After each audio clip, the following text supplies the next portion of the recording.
general application or require a particular individual to do or abstain from doing a particular act is a contempt of the House. Disobedience to the orders of a committee of the House is treated as a contempt of the House itself, provided the order disobeyed is within the scope of the committee's authority.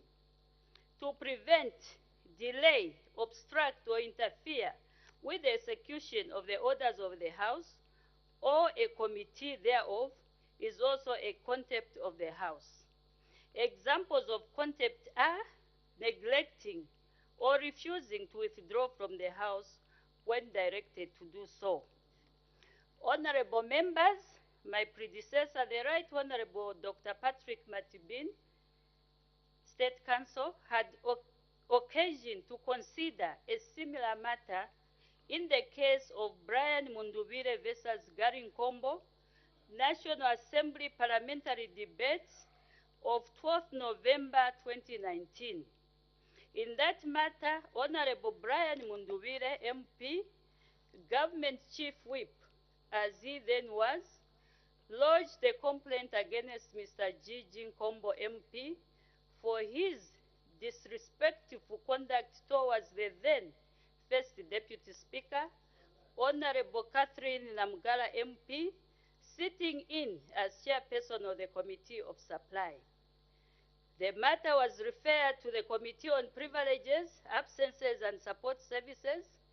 After due consideration and due to the gravity of the complaint against Mr. Gigi Nkombo, MP, the House resolved to suspend him from the House for a period of 10 days.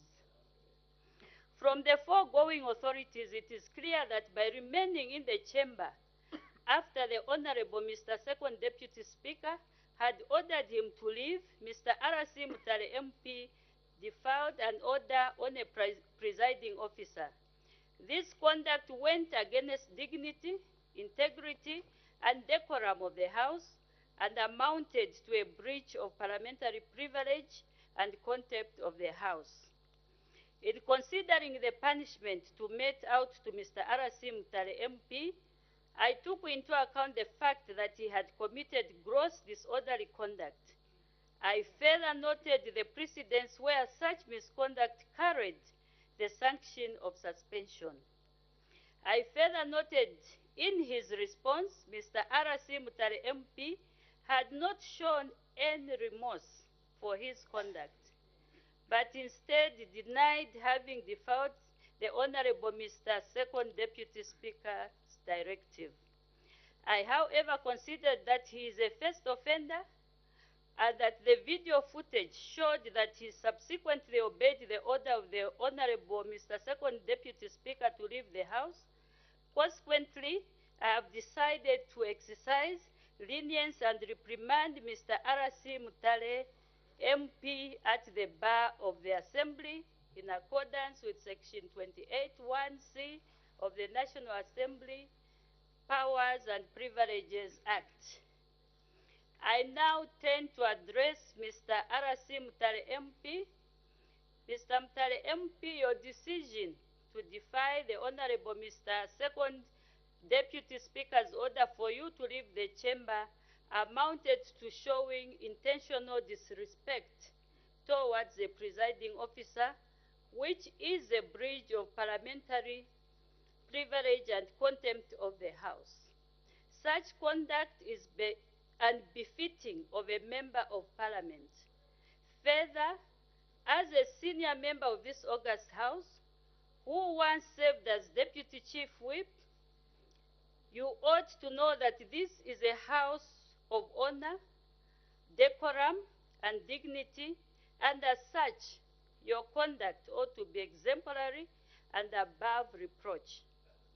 Ordinarily, your conduct would have attracted a more severe punishment, but since you left the House upon the point of order being raised, I have elected to exercise lenience on you. I wish to reiterate that I will not tolerate gross indiscipline and misconduct from you or indeed any member of this House. The honor, decorum, and dignity of the House must be protected and preserved at all times. I do trust that you will reflect seriously on your conduct and in future desist from conducting unbefitting a member of the House.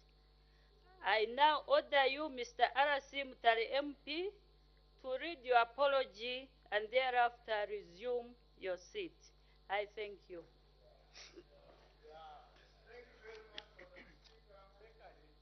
For according me the opportunity to address the House through this apology. Madam Speaker, you outright put it that I was the Deputy Speaker of this, Whip of the House. And I know the procedures of the House very well. And Madam Speaker, Order, Honorable Member. We have the apology before me. I have the apology before me. Please just read what is on the paper without wasting much time. Yes, Madam Speaker, I'm about to read. Go ahead. It's just about the unilateral decisions that the Speaker is given. Let this House always take matters to the Privileges Committee so that honorable members are accorded. Order, honorable member. If you are not in agreement to read the apology, Mr. Mutale, you can sit down. I will read the apology, Madam Speaker. Please go ahead and straight to the apology. Madam Speaker, I remember Chanda Mutale, Member of Parliament for Chitambo constituency, there's a comma in here. In any personal capacity, comma, do hereby unreservedly apologize to the August House, comma, and to you, Madam Speaker, comma, for my failure to obey the order of the Honorable Mr. Second Deputy Speaker to leave the chamber on Thursday, comma, 1st December, comma, 2022, full stop. Madam Speaker, comma, having reflected on my conduct, me, comma, which amounts to gross disorderly conduct and contempt of the House, comma, I wish to sincerely apologize to the August House, and in particular to the Honorable Mr. Second Deputy Speaker, comma, for my failure to comply with his order to leave the House. This is a full stop. Madam, I have carefully listened to your guidance and appreciate the lenience exercised by the House. I wish to assure you and the House that I shall endeavor to comply with the rules and procedures of the House. To this end, I shall henceforth conduct myself in a more responsible and dignified manner. Madam Speaker, I thank you very much. Thank you. You may take your seat, honorable member.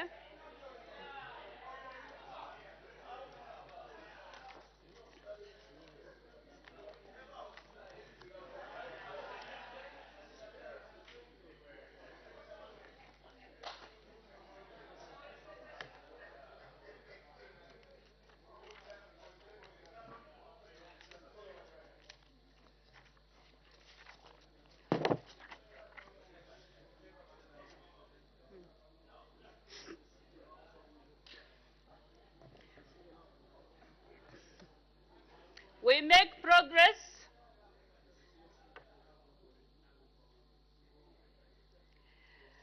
Matters of urgent public importance. The Honorable Member for Lunte.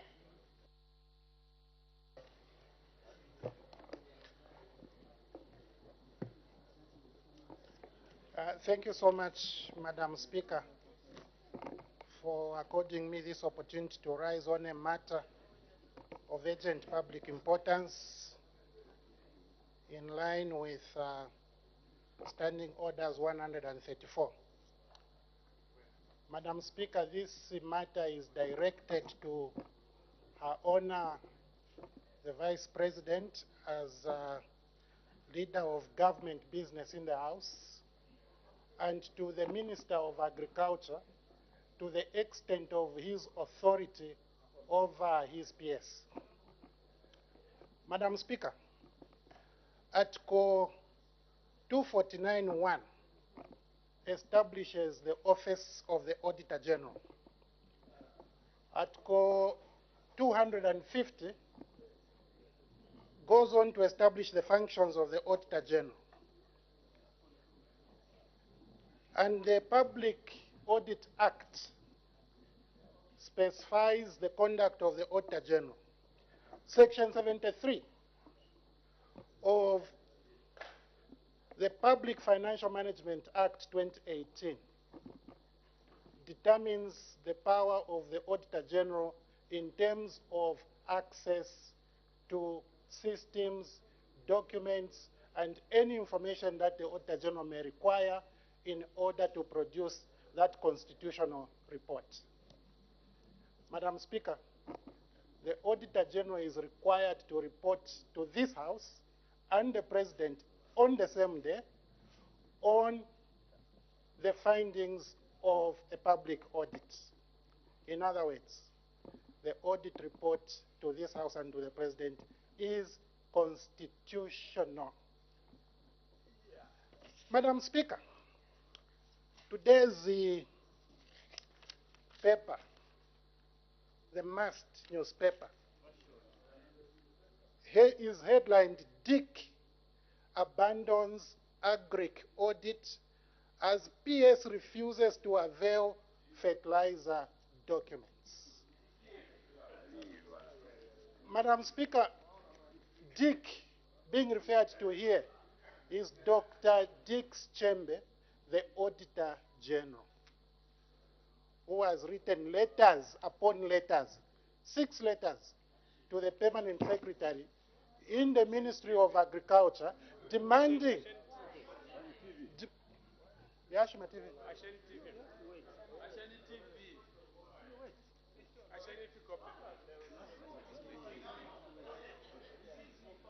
Order, honorable members, order.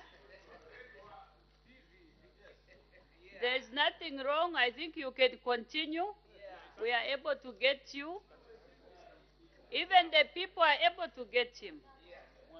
Continue, you may continue. Yeah, from the start. Who is Mr. Dick? Madam, I didn't get that. Yeah. Thank you, Madam Speaker. Madam Speaker, this Dick being referred to, this newspaper is Dr. Dick Chembe, who is the Auditor General.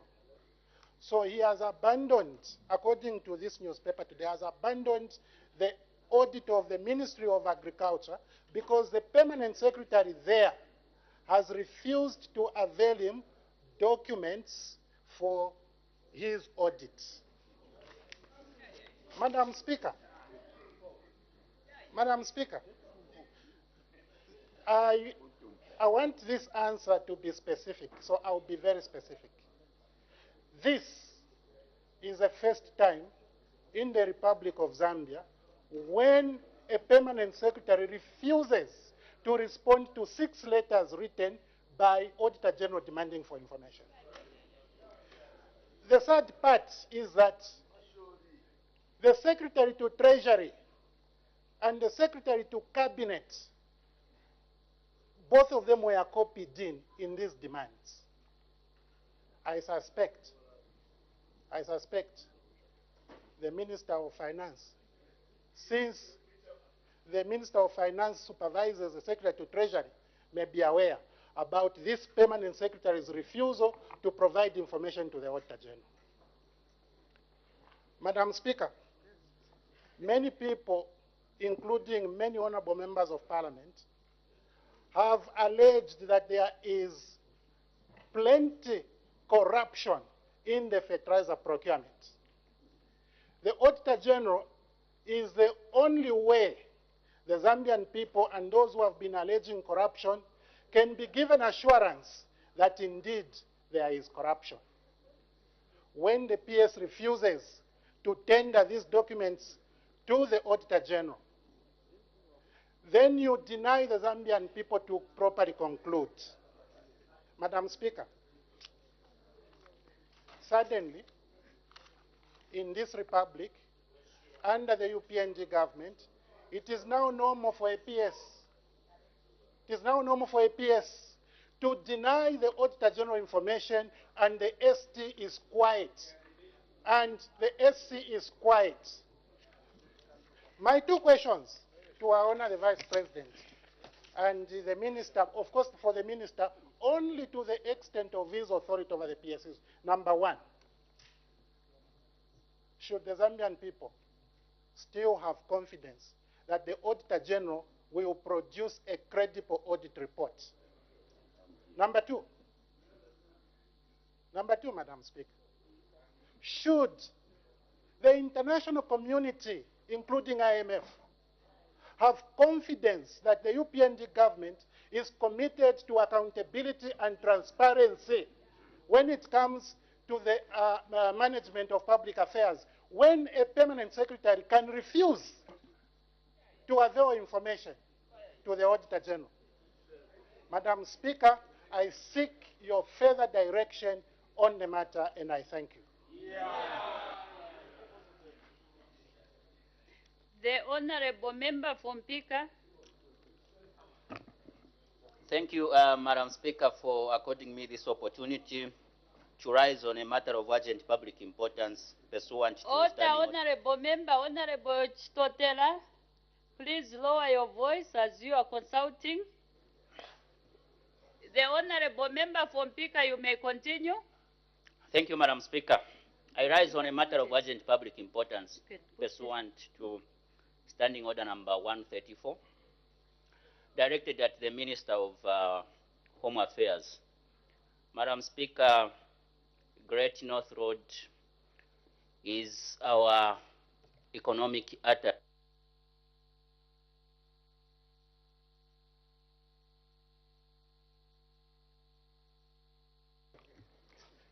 Feeding our commerce, Madam Speaker. However, there is a section in my constituents bordering Shwangandu which is called Danger Hill.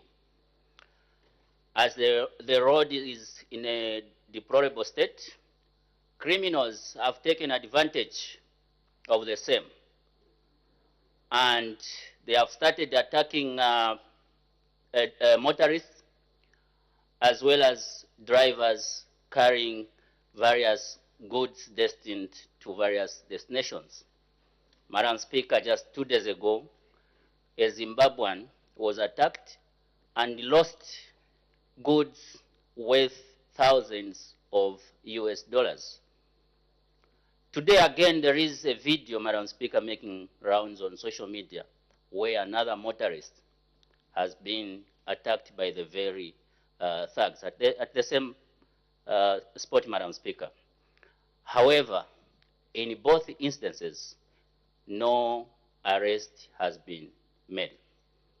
Madam Speaker, each day that comes, motorists are being subjected to a security menace at this point. I therefore, Madam Speaker, engage the Minister of Home Affairs on this very important matter. We have the Zambia Police Service, Zambia Police Service mobile unit that can be stationed at the very point to curb this issue, Madam Speaker. I therefore seek your indulgence. Thank you.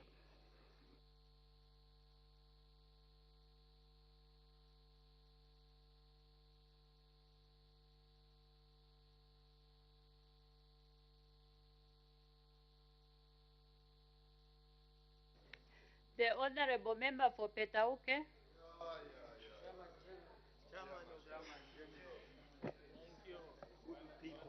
Thank you. Madam Speaker, for giving the good people of Petauke this opportunity to raise the matter of urgent public importance.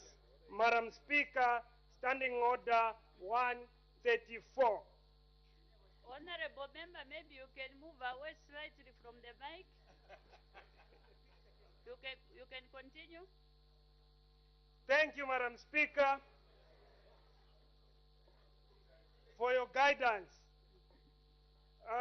Madam Speaker, the new Dawn government, when they took over, they advertised the jobs under education sector to employ 30,000 youths. And also in the health sector, 11,000 youths. But Madam Speaker, in our country, we have got youths who are educated, and we have got youths who are not educated. Not to their fault not to be educated, but to the circumstance, Madam Speaker. For example, even me, I struggled even just to finish grade 12. So I'm sure they couldn't manage the struggle I went through, so they gave up, which makes them not to be educated, Madam Speaker. Madam Speaker, as we are talking right now, crime rate, junks, the rate is increasing, is going high. In my constituency, when you go to the cells, you find that a lot of youths are packed in the cells. Just today, I was also watching a clip in Kawata constituency, Madam Speaker, where our foreign investors are being robbed by the youths. And when we were doing the campaigns, Madam Speaker, we used these youths, especially those who are not educated, and we promised them that once we win, we are going to find them what to do, Madam Speaker. But alas, we have even stopped even answering their phone calls, Madam Speaker.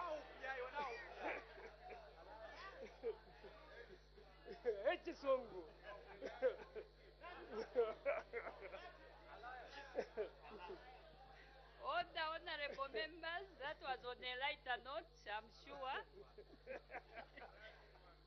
The honorable member for Petauke, please continue. Summarize your matter of urgent public importance. Thank you, Madam Speaker. Madam Speaker, it's so unfortunate that even us readers now, we have stopped answering the phone calls of those youths who were using. As a result, they don't have what to do. Some of them, they have even started killing their girlfriends. Now, Madam Speaker, you saw in Copper Belt, because they don't have what to do. And their girlfriend, they end up go to sugar daddies to look for money, to feed even the same person. When they discover the youths, they're upset, Madam Speaker.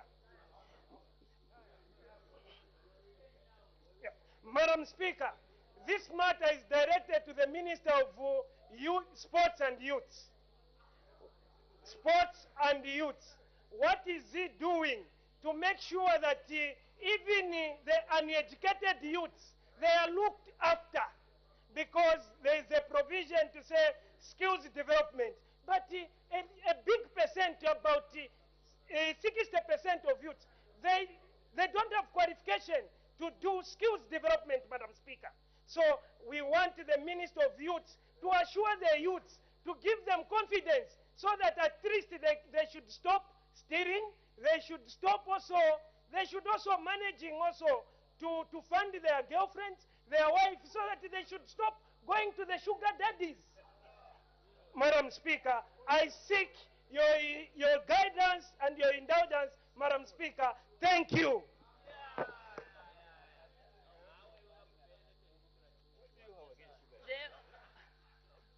Please put it there. You can put it there.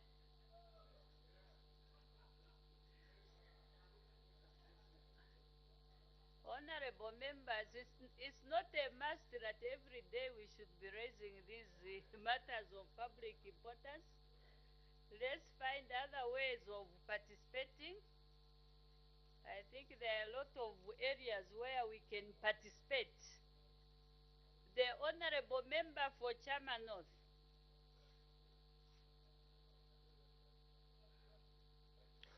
Thank you, Madam Speaker. Madam Speaker, the matter of urgent public importance I wish to raise is directed to the Minister of Tourism. Madam Speaker, as I stand here to raise this matter with a very, very heavy heart, a heavy heart in the sense that elephants are on a rampage, eating people's crops such as maize and rice respectively, in Mwarara ward of Chama North constituency, therefore denying our people to enjoy the fruits of their labor. Madam Speaker, the affected villages are Mungurube, Mbangandwe, Chipeta, Mulumbu, and Izowole. And actually, Madam Speaker, people are not sleeping in their homes because they have to go and safeguard their fields, which is also very risky on their part. Further, Madam Speaker, we have only 4 members of the Community Resource Board, CRB, who are volunteers, because we don't have permanent wildlife officers in that area to deal with this particular matter, and due to the vastness of the area, these people are unable to bring under control man-animal conflict due to low starving levels. Madam Speaker, people feel that the colonial government was more methodical in the sense that we had a lot of animals during that time, but people's crops were safeguarded, they were not eaten. And because they used to be afundi, which are hunters, and they used to be authorized to control these animals. Each village had a hunter to control these animals. That way, people's crops were protected. Madam Speaker, I seek your serious indulgence in this matter, because if no immediate measures are taken, food security is under threat and also human life. I submit. Thank you. The honorable member for Rumezi. Thank you so very kind, Madam Speaker, for permitting the good people of Rumezi to raise on the matter of public emergency importance pursuant to Standing Orders 134. Madam Speaker, this matter is directed at lead of government business in the House. Madam Speaker, it is my first time to be elected member of Parliament, and I'm not sure if I'll come back. Madam Speaker, taking you to the preamble of the Republican Constitution of Zambia, we, the people of Zambia, acknowledge the supremacy of God Almighty, declare the Republic a Christian nation while upholding a person's right to freedom of conscience, belief, or religion. End of quote. Madam Speaker, I know we don't have the Ministry of Religious Affairs, and I know I'm not a Christian, for the record. Madam Speaker, people outside have been asking, who wrote the prayer that you use in the National Assembly of Zambia? I say I don't know. Madam Speaker, no one is allowed to quote from the Bible. Why? I don't know. And then I'll leave this house without an answer. The future generations will come and inherit the same prayer that has no background. No one knows who wrote it, and we continue to do it. If something is wrong, Madam Speaker, and because someone will say it's an internal issue. If an internal issue is wrong, Madam Speaker, it must be addressed for the benefit of all citizens. I know even senior members in here do not know who wrote that prayer, and we just say amen. Madam Speaker, the leader of government business house has to help us and the people outside this house why we should continue believing in a prayer that does not conform to our religious beliefs at individual levels. Madam Speaker, maybe it's the reason why you see a lot of conflicts in this house, because that prayer is not sincere. Madam Speaker, where people pray, there is peace. These conflicts you see could have a background of having a prayer that is not known of its source. Madam Speaker, I seek your serious ruling.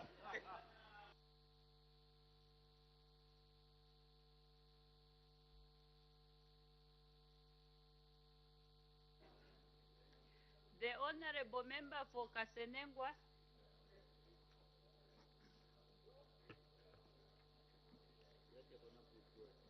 I thank you, Madam Speaker, for the opportunity to rise on a matter of urgent public importance. Madam Speaker, this morning, the people of Kasenengwa, and I'm sure many other people across the country, woke up to a rude shock to see a video circulating on so many forums on social media where young men clad in UPND regalia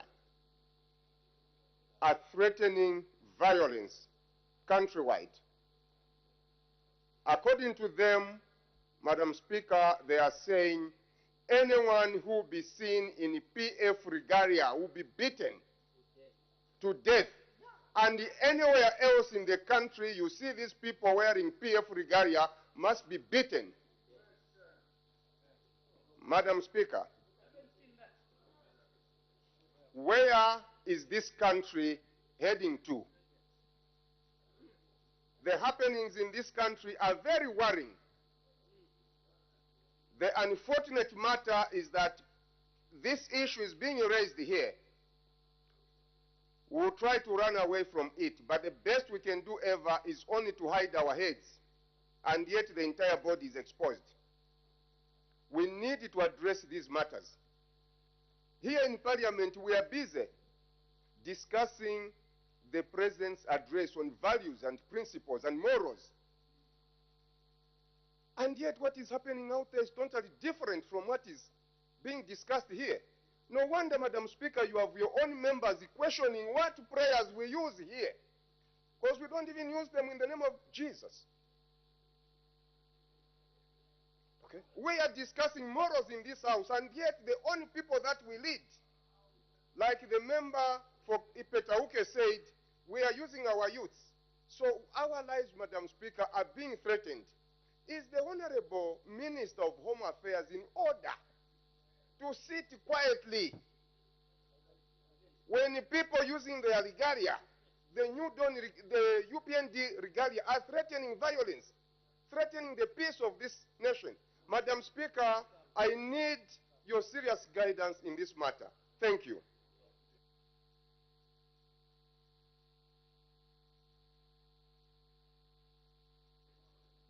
The Honorable Member for Bangweulu. Thank you, Madam Speaker, for the opportunity. Matter of urgent public importance is directed to the Honor, the Vice President. Madam Speaker, we've seen growing trend of UPND cadres inflicting violence on women civil servants and government officials. Not too long ago, Madam Speaker, a Dao in Northern Province in Kasama was roughed up, almost left half naked and beaten up by UPND cadres. Last week, on Wednesday, the same UPND cadres forced themselves into the office of the Honorable Minister Doreen Mwamba, the Minister of Community Development. They forced themselves into our office, insulted her, unleashed palatables and palatables, and then they also demanded jobs.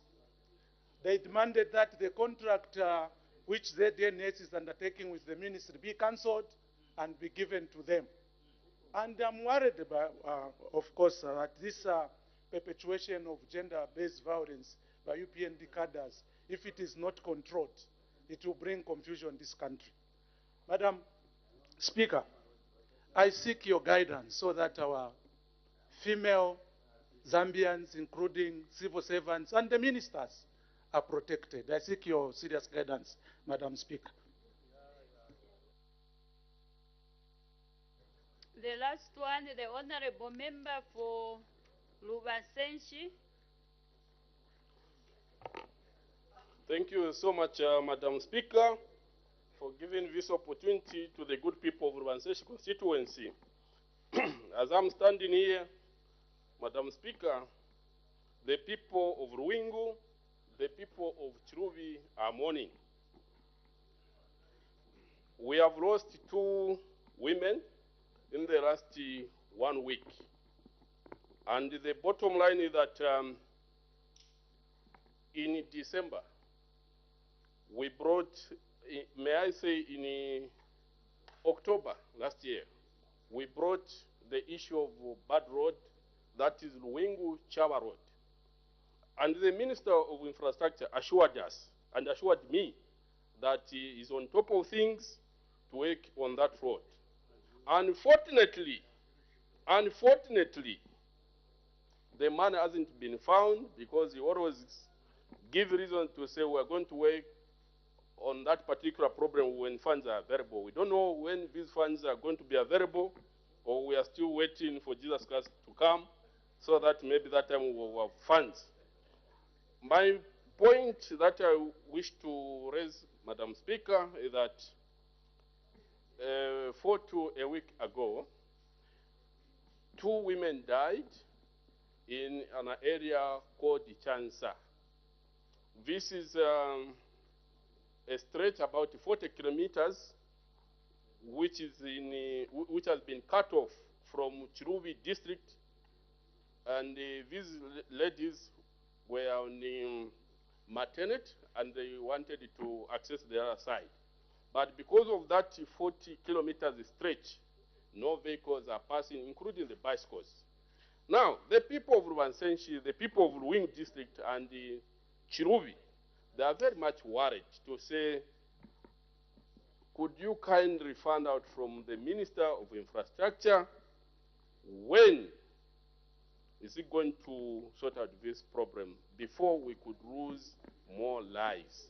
Secondly, they have tired with the feedback of when funds are available, that's when we're going to work on this. What immediate action the Minister of Infrastructure is going to put in place to ensure that Ruwingu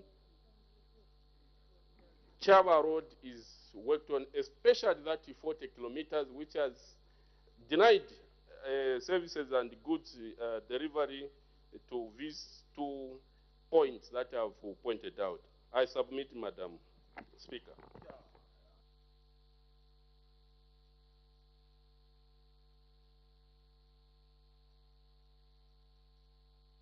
Mbabala, have you just come in? Yes, Madam Speaker, I have a matter of urgent public importance. You can go ahead. Madam Speaker, we sit here listening to this session. Are we in order to bore the public with a lot of irrelevant items or as matters of urgent public importance when they are very irrelevant, Madam Speaker?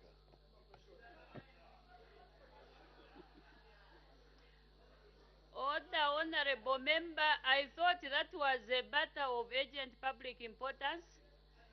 What is that supposed to be? Madam Speaker, it's basically the fact that we are not utilizing the time for matters of urgent public importance that are supposed to save the people of Zambia. The people are listening to irrelevance, which are being said as matters of urgent public importance.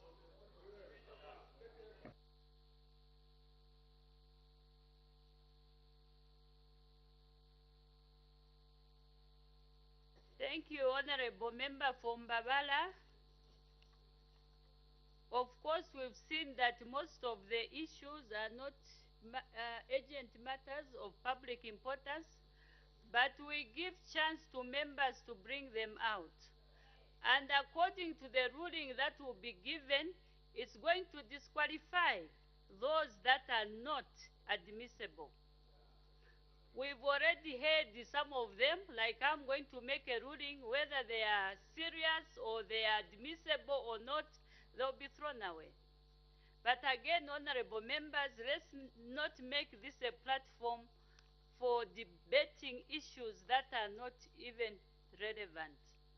Let's think of issues that are affecting our people. We are here because of our people. I think there are a lot of issues that can be brought to this house.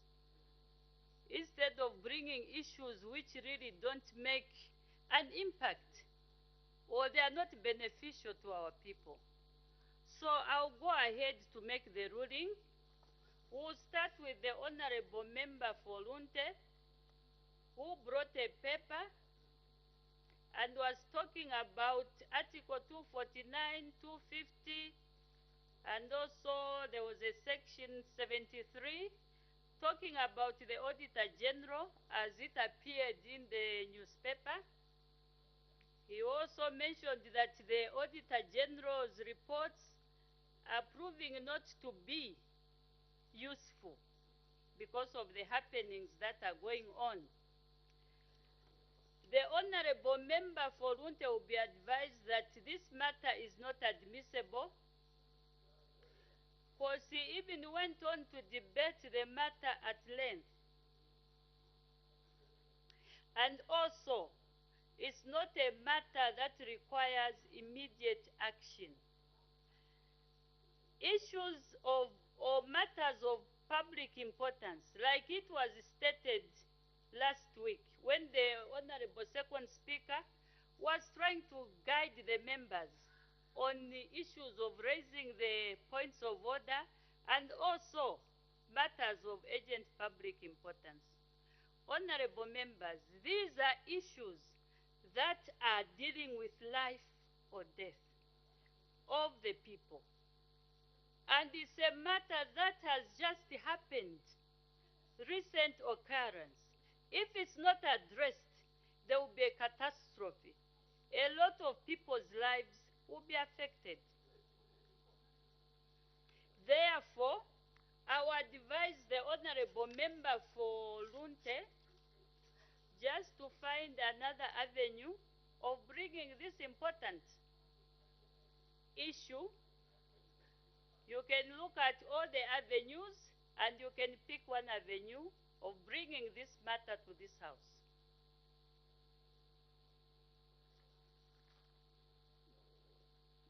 Okay. I'm sure you will think of an avenue of bringing this matter back to the house.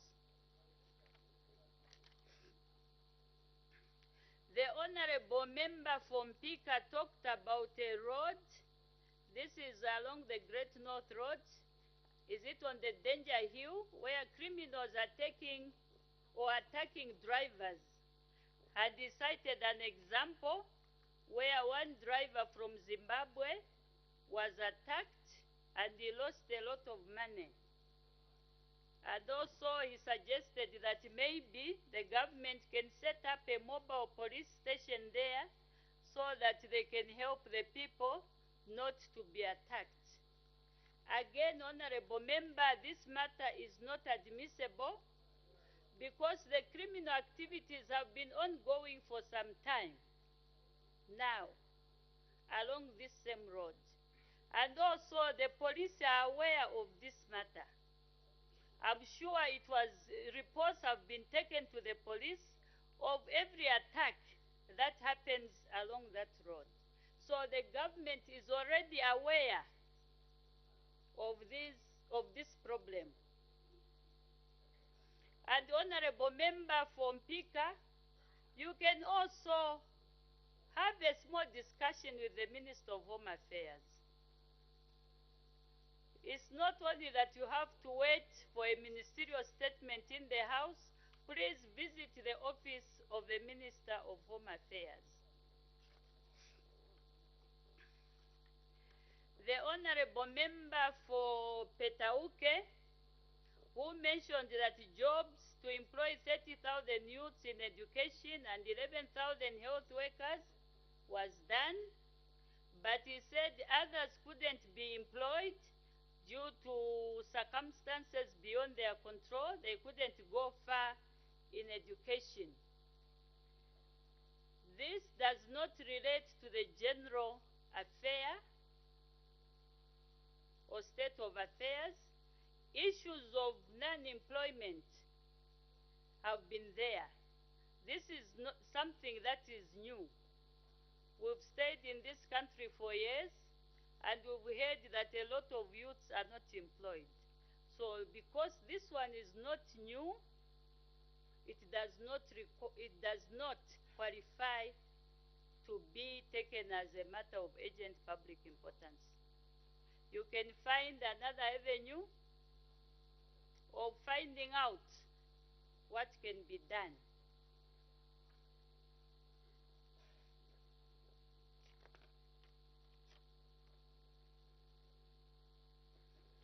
The Honorable Member for Chama North, he raised the matter to the Minister of Tourism that the elephants are on rampage eating people's maize. And he mentioned that several wards have been affected, and the people now have stopped sleeping as they have to spend nights just to guard their crops. Honorable Member, I think we've had this question over and over. It's something that is not new. However, because it looks to be very important, the Honorable Member for Chama North can lodge in an urgent question.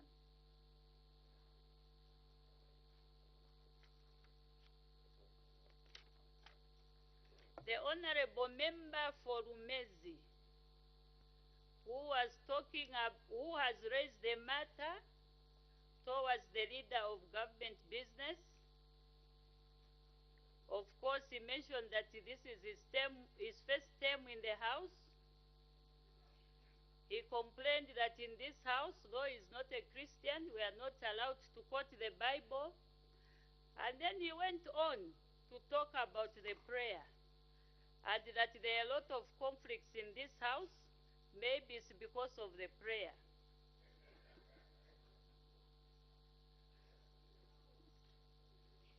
This matter is not admissible, Honorable Member. These are questions, it's an internal procedure of the House.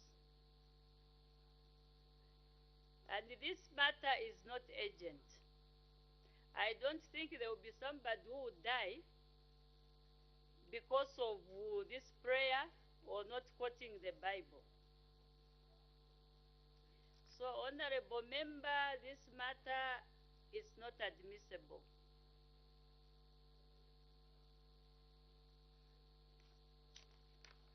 The Honorable Member for Kasenengwa, he targeted the Minister of Home Affairs, where he said there is a video that is circulating on social media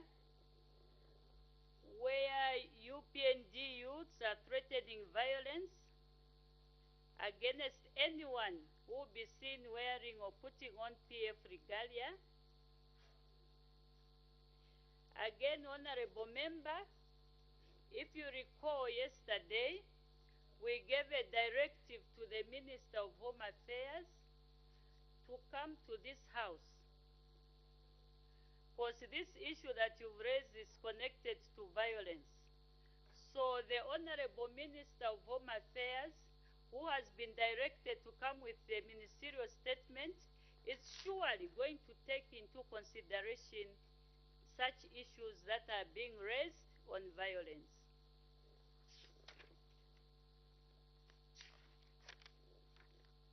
The Honorable Member for Bangweulu, who raised an issue of where cadres are interfering or harassing females and the offices of civil servants, where he gave an example of the Minister of Community Development who was invaded by cadres who demanded for jobs, among other things.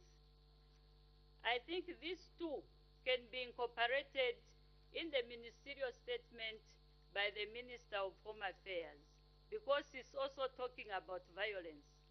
So the Honorable Minister of Home Affairs, please take into consideration the two issues that have been brought out in the House. The Honorable Member for Rubansanshi, although he was not clear, because at some point I thought the two women were involved in an accident. But he went on to say, because of the bad roads. So this scenario, Honorable Member, that you presented to the House, this is an odd problem of bad roads. Because you even cited the month which you brought the issue. I don't know whether you had a discussion with the Minister of Infrastructure. That was in October. So this is not an issue that occurred recently. However, because it is important, we are losing women, the Honorable Member will be advised to raise an urgent question. Thank you.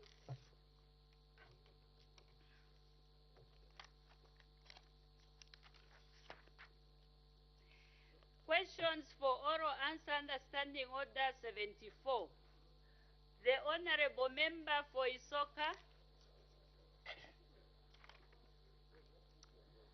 Thank you, Madam Speaker. My question is 198. I thank you. The Honorable Minister of Infrastructure, Housing and Urban Development. Thank you, Madam Speaker. And the Honorable Member for Isoka, Honorable Nakaponda, is asking the Ministry following questions. A, why the rehabilitation of Isoka Mafinga Road in Isoka Parliamentary Constituency has stalled. B, when the project will resume. And C, how much money the contractor was owed as of June 2022. Madam Speaker, we answer as follows. The construction of the Isoka Mafinga Road in Isoka Parliamentary Constituency has stalled due to budgetary constraints. B, the project will resume once funds are mobilized. C, as of June 2022, the contractor was owed a sum of 9,234,586 kwacha 75 ngwe. Madam Speaker, I thank you. Supplementary questions. The Honorable Member for Isoka. Thank you, Madam Speaker. The issue of the road Isoka, Mafinga, Chama Road is so dear to the people of Isoka, Mafinga, and Chama. Madam Speaker, if this road can be done, it could open up Mafinga, Isoka, Chama, hence creating thousands of formal and informal jobs under trade, tourism, and agriculture. Honorable Minister, my question is therefore, has government looked at how crucial this road is in Muchinga province and Zambia at large economically? Honorable Minister, I need your serious response towards this matter. I submit, Madam Speaker. Thank you. Thank you. The Honorable Minister of Infrastructure, Housing and Urban Development. Madam Speaker, I thank the Honorable Member for Isoka for the follow-up question. But let me state and give more information through the answer. Number one, the works of upgrading Isoka Mafinga Road is earmarked for termination because the project has stalled for a long time. However, it will be considered for upgrading in the future work plans. The contractor for the project is Messiers China Civil Engineering Construction Corporation Limited. The initial contract sum of the project was 396,383,470 kwacha tungwe. This included VAT, with an initial completion period of 24 months. The contract was varied under addendum number 3 by including an additional cost of 196,265,091 kwacha 19 ngwe, again including VAT. This was necessitated by the increase in the scope of works by 25 kilometers from Chainage, 65 kilometers to 90 kilometers, which were reduced from Lot 1. This increased the original contract sum from that amount of 396 to 592,648,561 kwacha and 21 ngwe, inclusive of VAT. The scope of the project was later revised by the previous administration from bituminous surface to gravel surface road at a total of 262 million kwacha 908,056 kwacha 81 ngwe, again including VAT. A total of 37 million, just over 37 million, has been paid to the contractor out of the certified amount of just over 46 million, with physical progress standing at 13%. In the interim, government through the Road Development Agency is undertaking spot improvement works using force account from 65 kilometers, where the upgraded section of the road ended to Muyombe.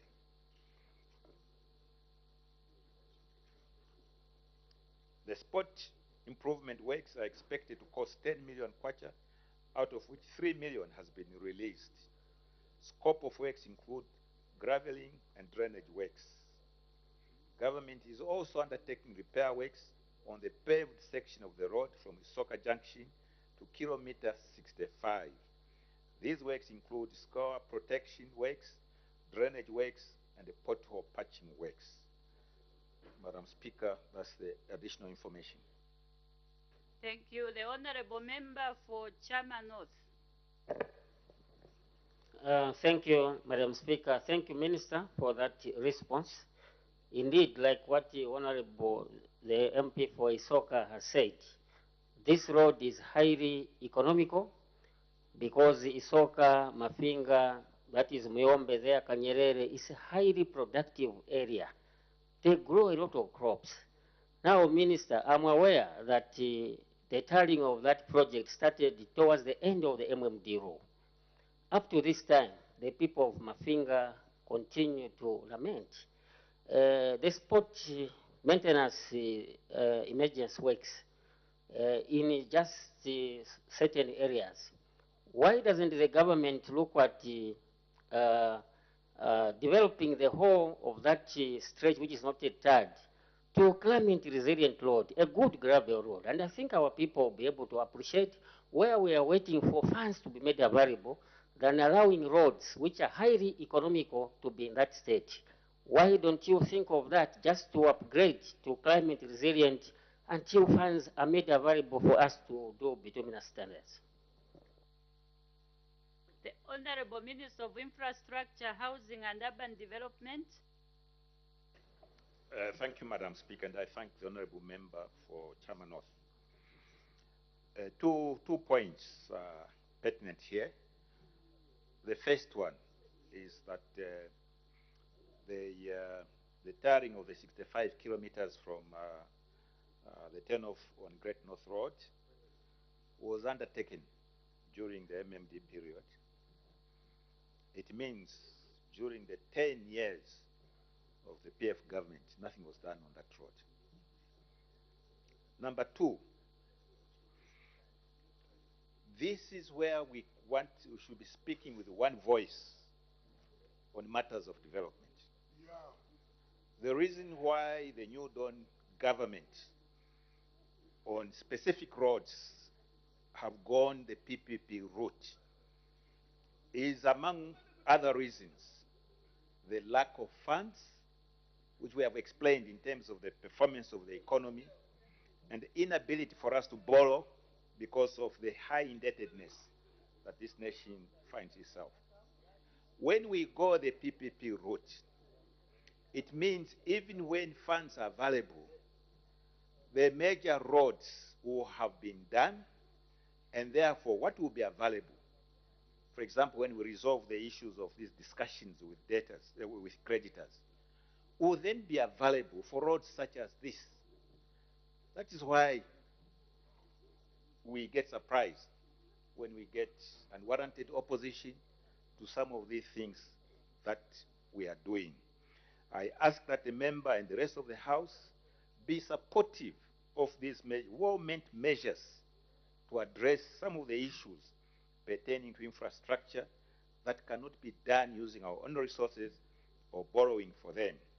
Because it will release resources for many, many roads that require us to use our own resources. This particular road is but one.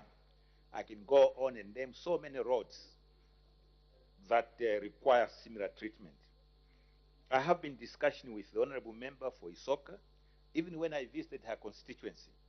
This was part of the discussions during my visitation there. We are aware of the road. We would like to do it, but we have to wait for resource availability. Thank you, Madam Speaker. Thank you. The Honorable Member for Lumezi. Thank you, Madam Speaker, and thank you, Honorable Minister, stroke President with a small letter P, for your responses.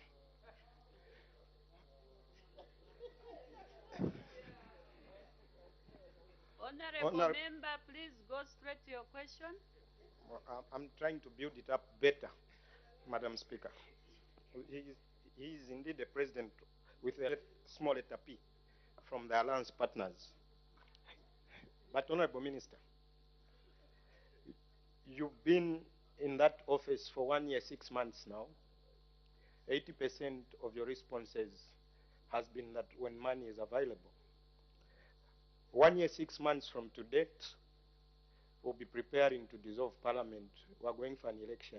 When will you start giving us answers to say on the 3rd of June we are launching the roads? Madam Speaker, the people are tired with one answer. We can't continue with the blame game. The Honorable Minister here was an MP in this House as an independent member on opposition. He knows the problems that the people are faced with. This particular Honorable Minister, Madam Speaker, is the president of a political party. And here, he cannot give us solid answers. Madam Speaker, we need answers beyond saying when money is available. When will you give answers of Isoka, Mafinga, a genuine answer? This answer is open-ended. Even our stay in this Parliament will come to an end with a specific date. So why should projects not have definite answers? Madam Speaker, I thank you. Thank you. Just a point of correction. The capacity or he's in this House, the Honorable Minister of Infrastructure and Housing and Urban Development. He's in this House using that title, not as president of another party. So he's the Minister of Infrastructure, Housing and Urban Development, and is going to answer the question in that capacity. The Honorable Minister of Infrastructure, Housing and Urban Development. Thank you, Madam Speaker, for that correction. First of all, to remind the Honorable Member for Lumezi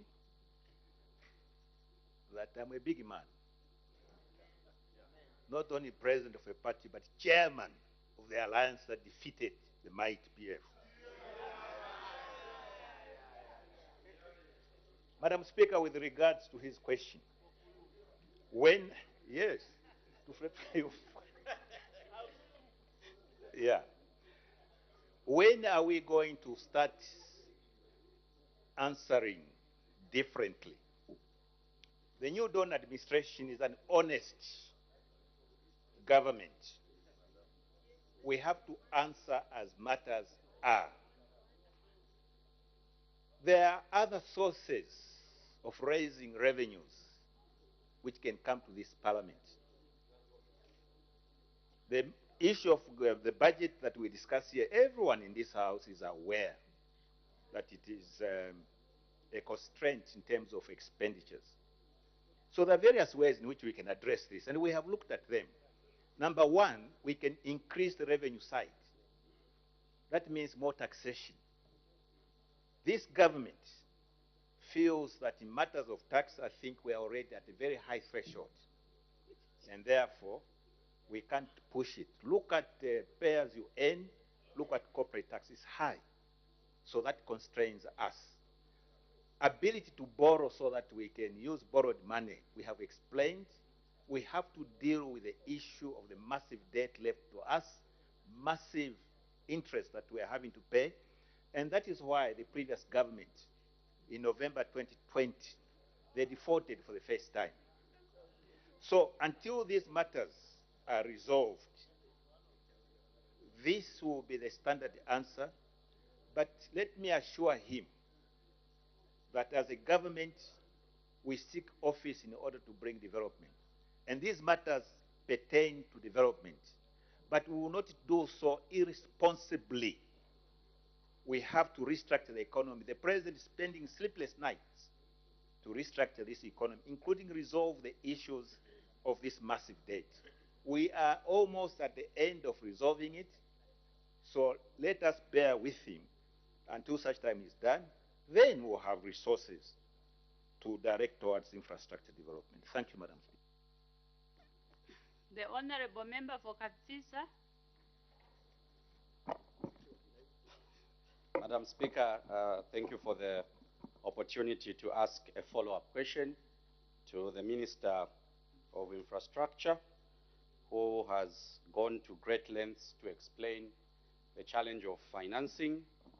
He has gone to great extents to indicate that resources are not yet available. And I'm aware that the Minister knows the mandate he's been given by the people of Zambia to find solutions within acceptable time. And bringing me to the follow-up question, given that preamble I've given, I want to find out from the Minister. There are various options of funding roadworks. You've indicated the PPP model. You've indicated the improvement in the economy as one of the possibilities of funding, and many other options which you said you'll bring to Parliament. For a PPP project to be undertaken, Minister, normally there's what is called a traffic count. You undertake a feasibility study, you check if your money will come back after you invest private money.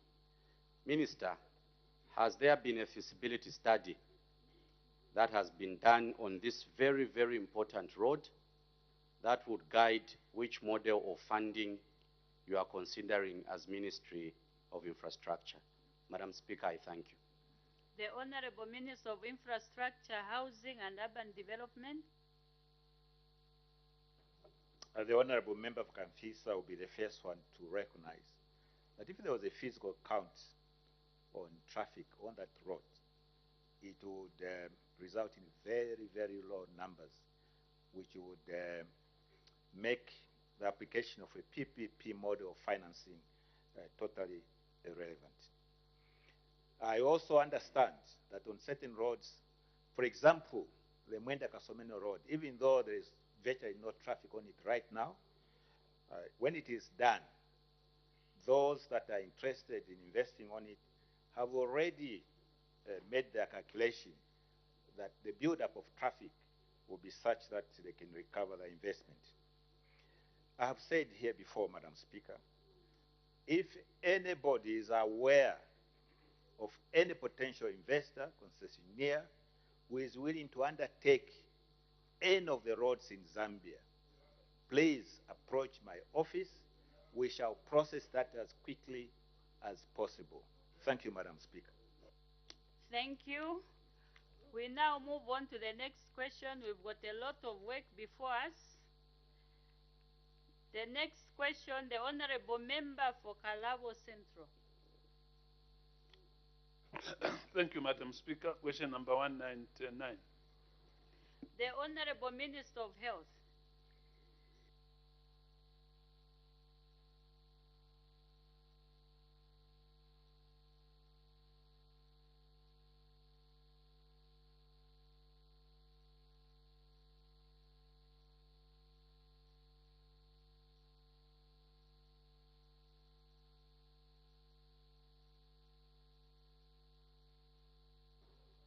Thank you, Madam Speaker. Madam Speaker, Mr. Muyuti is asking the Minister of Health, A, how many general hospitals there were countrywide as of December 2021, B, whether the government has any plans to upgrade some hospitals to general hospital levels, and C, if so, how many hospitals are earmarked for upgrading countrywide? Our response, Madam Speaker, is as follows. The government of the Republic of Zambia had a total of 38 general hospitals distributed as follows. 1, government general hospitals, 23, faith-based general hospitals, 10, and private general hospitals, 5. Madam Speaker, answer B2B is government has plans to upgrade some hospitals to general hospital level. C, the upgrading of hospitals is an ongoing program. So far, a good number of them have been upgraded. The exact number of hospitals to be upgraded will be established once the exercise of which hospital is to be upgraded is completed. Madam Speaker, I thank you. Supplementary questions? The Honorable Member for Kalabo Central. Thank you, Madam Speaker. I wanted to find out how the government is going to work within these two types of hospitals, general hospitals and the mini hospitals. The provision for mini hospitals, are they going to lower the rate of upgrading hospitals to general hospitals, or there are two standalone programs? Thank you, Madam Speaker. The Honorable Minister of Health. Madam Speaker, the question is not very clear, but I'll try to answer if I'm right in understanding what the Honorable Member is asking. Mini hospitals are basically what you would call a health center, be it in the urban or in the rural. So a mini hospital is basically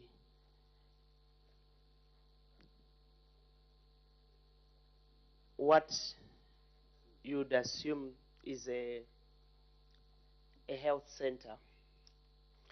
A general hospital is well above a district hospital. So you have initially at the lowest level what you call a health post. That is the smallest health facility if you are to categorize them. The second after a health post is what we call health centers. And these health centers are slightly bigger than health posts. And we have what we call within that category urban health centers and rural health centers. Above that, you have now what you call a district hospital, like the one in Chongwe. That's a district hospital. Above a district hospital, you have what you call a general hospital, like the Kabwe General Hospital or the Livingstone General Hospital. Above a general hospital, you have what you call a tertiary hospital, like UTH and Levy Hospital. Then above the tertiary hospital, you have what you call specialized hospitals. These are specific specialized hospitals like the cancer hospital and the heart hospital. Those are what you call. So, if I understood the question, whether many hospitals are going to be upgraded to become general hospitals, remember that for our purposes, a mini hospital is second level, or just in between second and the district hospital. And the general hospital is much more advanced. Thank you. Thank you. The Honorable Member for Kalabo Central. Thank you, Madam Speaker. Madam Speaker, I might seem to be confused in the sense of the two types of hospitals, the mini hospitals and general hospitals. From what she's saying, the Honorable Minister indicates that a general hospital is advanced compared to a mini hospital. Now, why is it that governments don't tend to promote general hospitals? Why did the government come up with the measure of mini hospitals instead of upgrading district hospitals into general hospitals, which will offer more services and advanced services than a mini hospital? So why is it that governments don't center on upgrading hospitals into general hospitals? Thank you, Madam Speaker. The Honorable Minister of Health.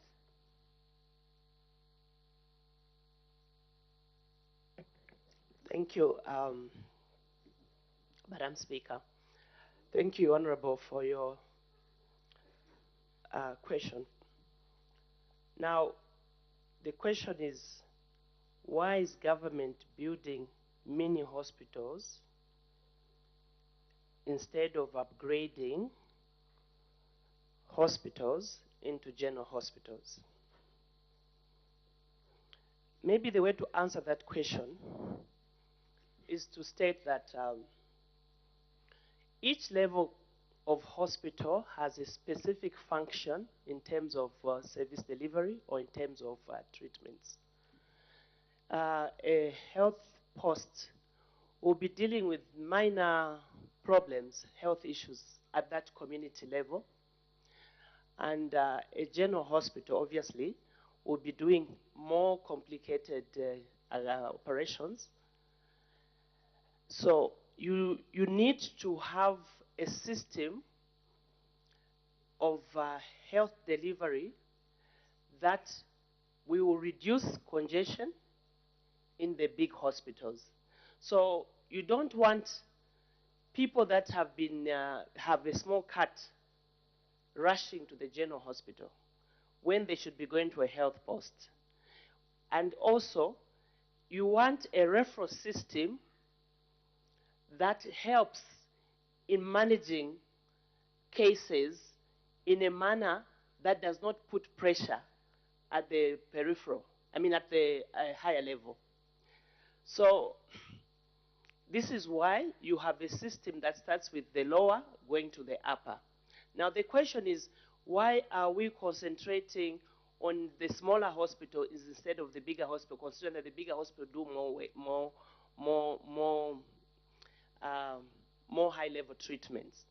It is simply because when you have more at the community level, you help to prevent diseases to get worse at that level. I would really call the smaller hospital as a preventive level.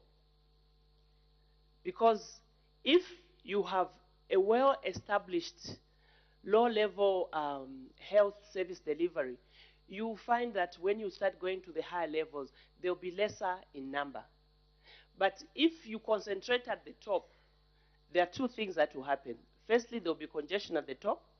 Secondly, it means that at the lower level, there's nobody dealing with basic issues of prevention, education at that level. So you want a system that has good facilities. You remember that in those good days, we were even taught how to keep a first aid box in the house. So your starting point was in the house. When it got worse, then you went to the first level clinic.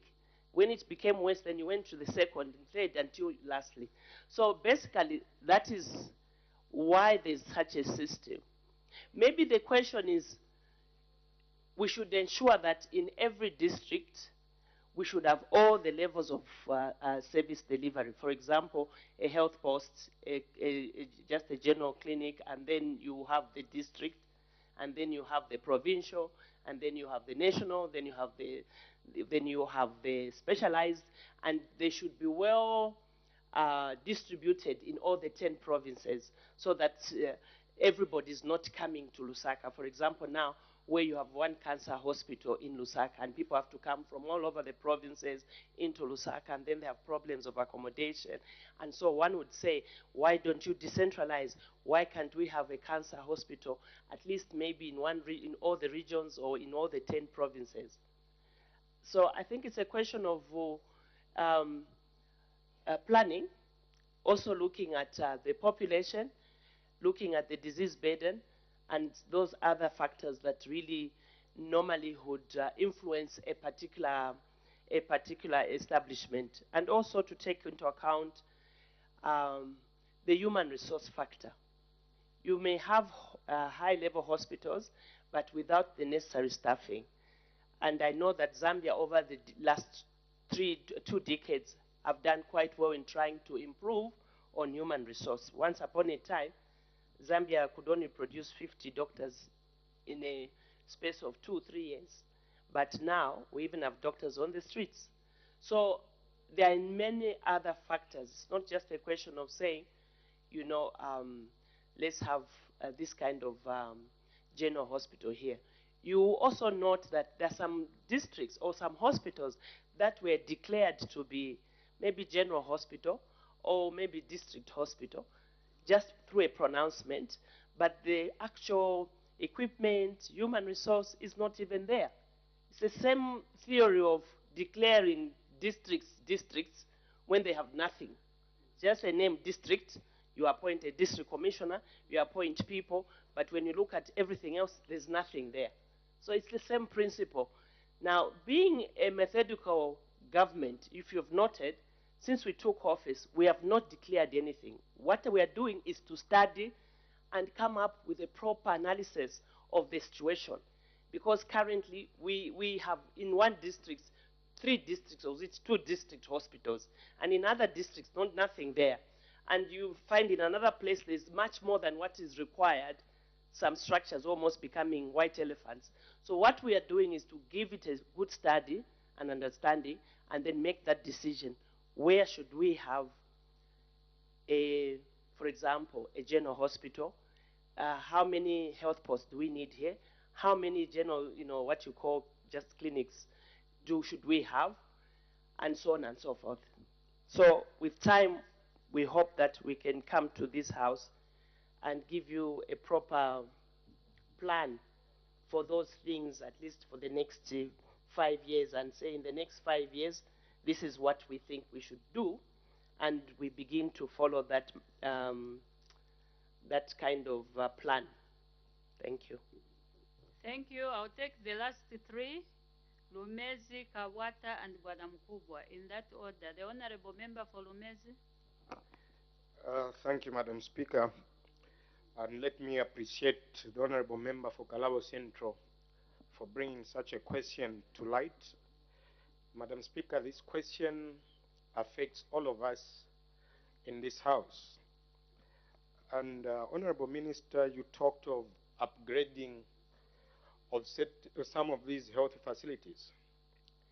Now you've taken me back when in your conclusion you said for the next 5 years, Honorable Minister, you are not in the first year of your term. We are already almost 2 years down the line, so we are looking at another 2 years. Do you have a time frame as to when the upgrading would start? I thank you, Madam Speaker.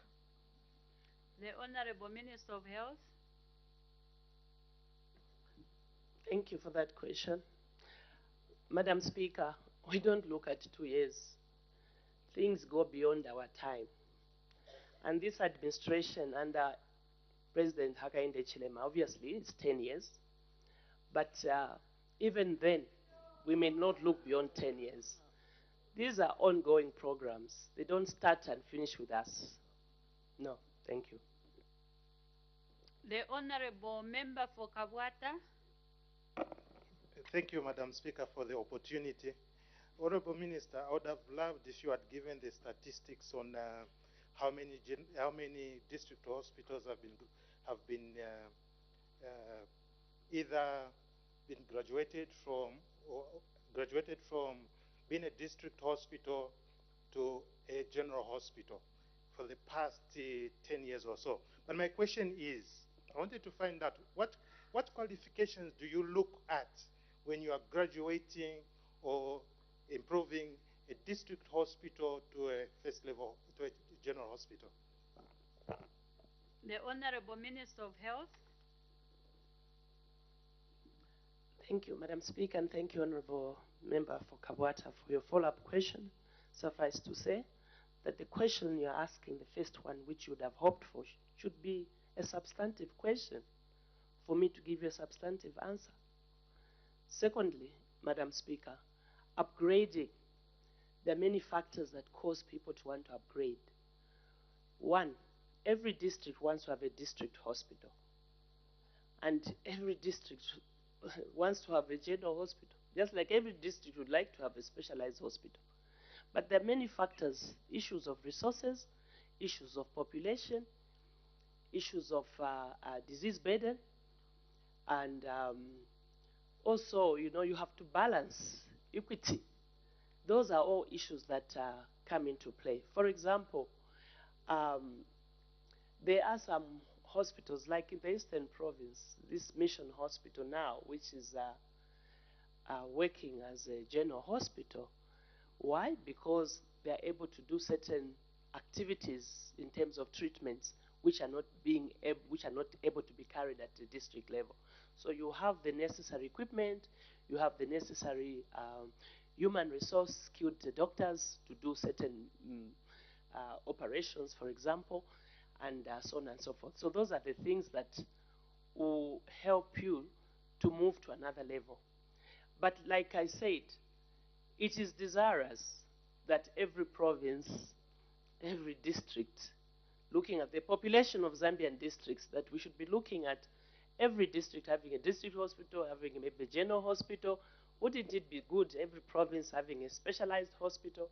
But all these are things that we desire. But there are many things that will definitely come into play. The first part of the question is an important question, and it would be good if you put up that question so that we bring an answer specifically to tell you which district hospital was declared a general hospital, or which health post has been changed now into a health center, and you know, what other plans has government got in terms of upgrading or building new district hospitals? Where are they going to be? very important question, but please bring a substantive question. Thank you, Madam Speaker. Thank you. The Honorable Member for Bwana Mkubwa. Thank you, Madam Speaker, and thank you, Minister of Health, for the answers you are giving. The Minister of Health, I would like to find out from that important question from the Honorable Member from Kalawo, how long is a feasibility study that the Ministry is undertaking? You've mentioned that you want to do proper planning. So how long is a feasibility study in which the Ministry is taking, or how many hospitals to convert? Because certainly there should be a mid-term plan, a long-term plan, as and when you want to start implementing as a ministry to convert, because you have to look at your statistics, your catchment area. So it will be important to help us with how long the feasibility study will take and when the government now intend to now start upgrading from how many, because all these things have to go also with the budget. So I think that would be very helpful. I thank you, Madam Speaker. The Honorable Minister of Health. Very important question, Madam Speaker, and thank you, Honorable. 2 months ago, a month ago, we did launch the strategic plan for Ministry of Health for 2022 to 2026, late as it was, but I would like to urge members of Parliament to have a glimpse of that plan, because it's quite detailed and it's quite helpful. The second part of the plan is that we are working out an implementation plan. Certain activities have already started, and I'm aware that there are some districts that are being upgraded, just like there's some health centers that are being upgraded, although these are being done in what I would say really not a well laid out plan, whereby members of Parliament, for example, would know that this year, you know, this is basically where they'll be next year, this is where they'll be next, the other year, in the next 5 years, in the next 10 years, up to 2030. So the survey or the study that we are undertaking, we are hoping that before June, we should have at least something that I can present to Parliament. You recall last time I even told you that we really needed to relook at everything, even some of these facilities which were even upgraded and said this is going to be this. Some of them we may just decide to get them back to where they are and maybe put up a complete new building if the need arises. And I also believe that in the past, development was more tilted to, you know, which political party, who is the president, where is he coming from, who is the minister, where is she coming from, which party is in power. That is how it was. So, and sometimes even within the party, who has a better way of presenting himself or herself got a better share. The ones who are quiet failed to get. This time we want to try and do things where everybody, even if you are a member of Parliament who doesn't talk, you'll be able to see your name or your area and say, okay, it's not this year, it's next year. We'll bring it, you'll see it. Thank you. There's an indication for a point of order. The Honorable Member for Mansa Central, what is your point of order? Thank you very much, Honorable Speaker. Minister, I come in peace. The Ministry of Health embarked on a transformational program called Universal Health Access to create health services for everyone in the country, and it required re-engineering of the health system to build infrastructure, to create access, to create human capital, to provide services, to redo the healthcare financing system through NEMA, to redo the supply chain, to ensure research is done, and to ensure that public health security through the Zambia National Public Health Institute is done, and to ensure that information management is done properly. Honorable Minister, In a health system that you structure and that this country has history for, that criteria you're talking about, where the minister comes from, what tribe, doesn't exist. Honorable You are mutilating member, health systems. Honorable member I come for in peace. Mansa. I come in peace. What is your point of order? My point of order, Madam Speaker, I've exercised restraint. And I want to say this. The minister's definitions of the mini hospitals, general hospitals, is wrong. And it would have been good for the minister to go back, learn about these things, and come and present. Honorable member for Mansa Central. Madam Speaker, Order. My point of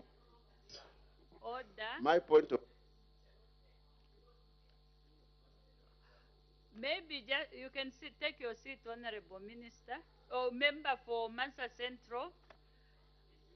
I think there was an announcement that was done by the second Deputy Speaker a week ago on how we are supposed to raise the points of order, including the matters of urgent public importance. Now we have started to debate the points of order. We are supposed to cite the standing order that has been breached, and then we are supposed to be very precise. But now, the Honorable Member for Massa Central, you have debated the point of order. You have to be very precise.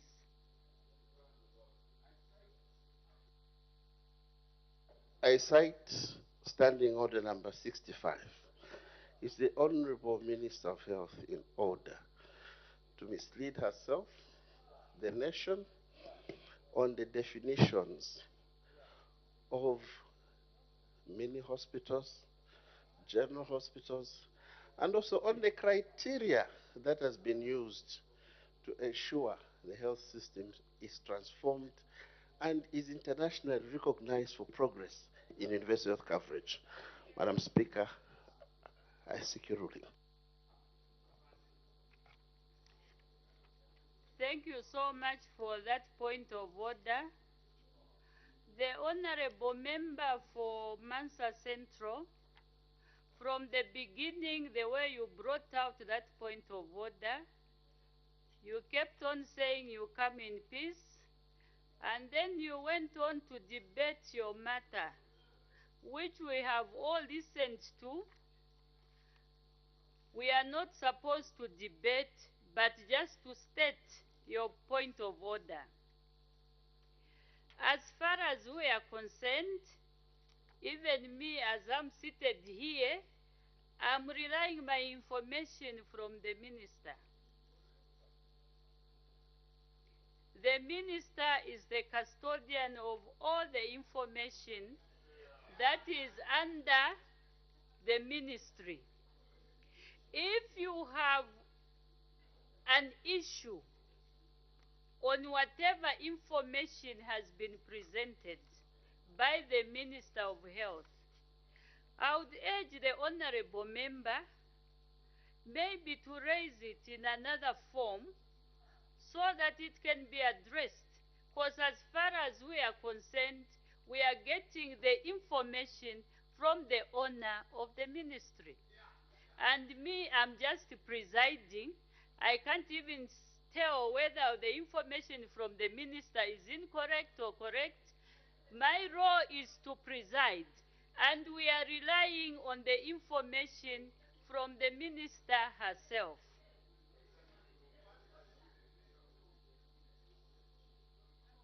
So, Honorable Member for Massa Central, I think what we can do,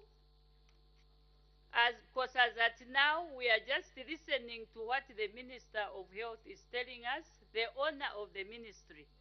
If you disagree, or maybe there is some information that you know, please, you can come back with another format of bringing that information. And there is no harm even having a discussion with the Minister of Health. There is no harm. We are all serving the people of Zambia. But as at now, we are listening, we are getting information from the Minister of Health, who has the mandate for the ministry.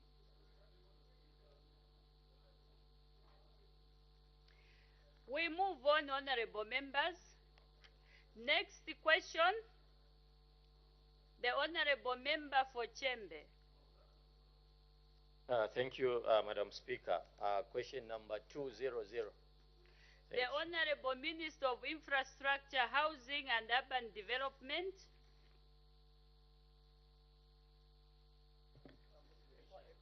Thank you, Madam Speaker.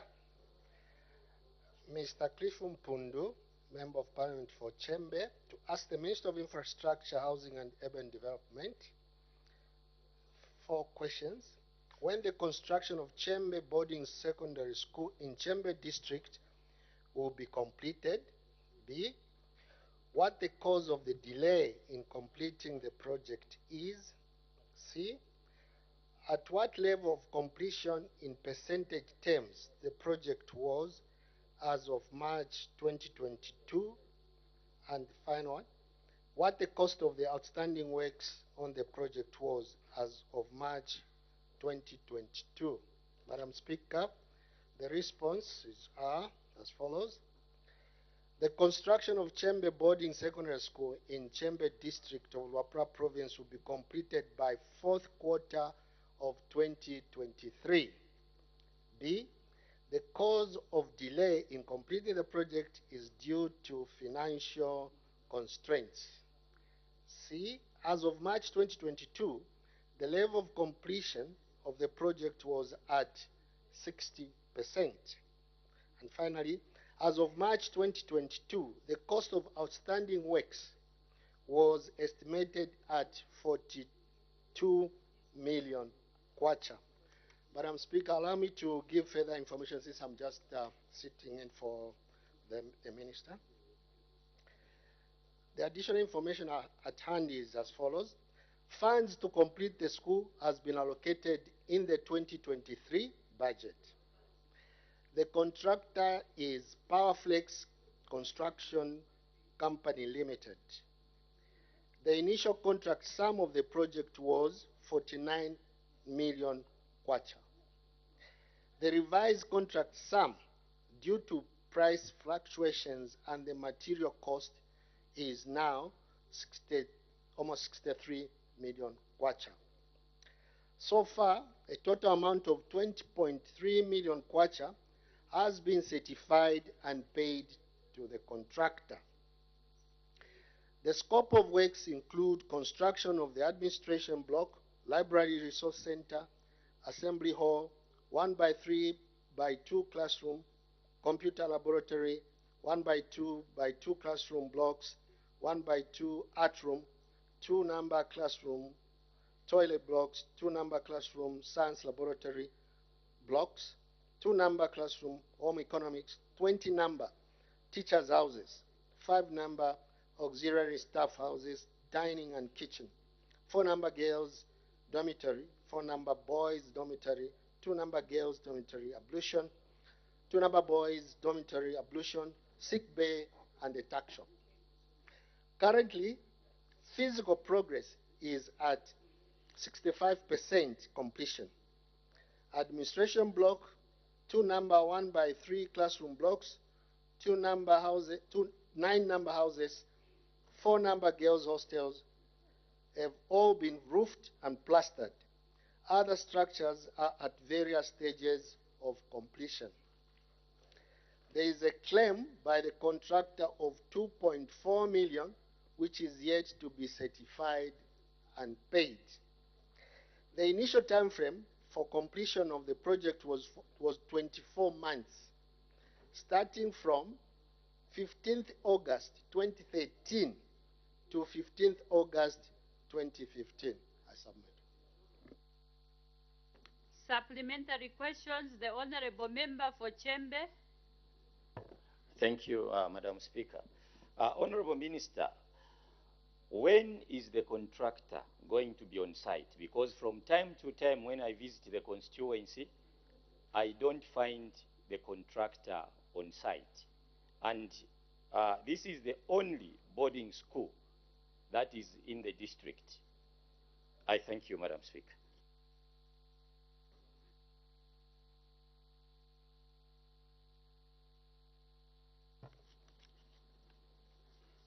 The Honorable Minister of Infrastructure, Housing and Urban Development.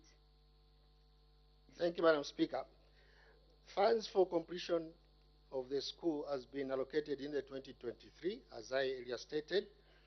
I can only speculate that the contractor is probably waiting for the 20.4 million that has been certified and not yet paid to the contractor. I'm sure once this is paid, the contractor should be able to move on site. Submit. Thank you. The Honorable Member for Kamfisa. Madam Speaker, I was paying attention to the Minister, Acting Minister of Infrastructure, where he indicated that the total cost has been revised to 63 million and there's 20 million to be paid, and that there's money in the 2023 national budget. Acting Minister of Infrastructure, is your assurance to the people of Chembe today being put on record something that we can review in the next few months? Are we assured that these works will actually start? Because I think the MP is worried that there are these allocations, there are these assurances, but works have not yet commenced. I thank you. The Honorable Minister of Infrastructure, Housing and Urban Development. Acting, sorry.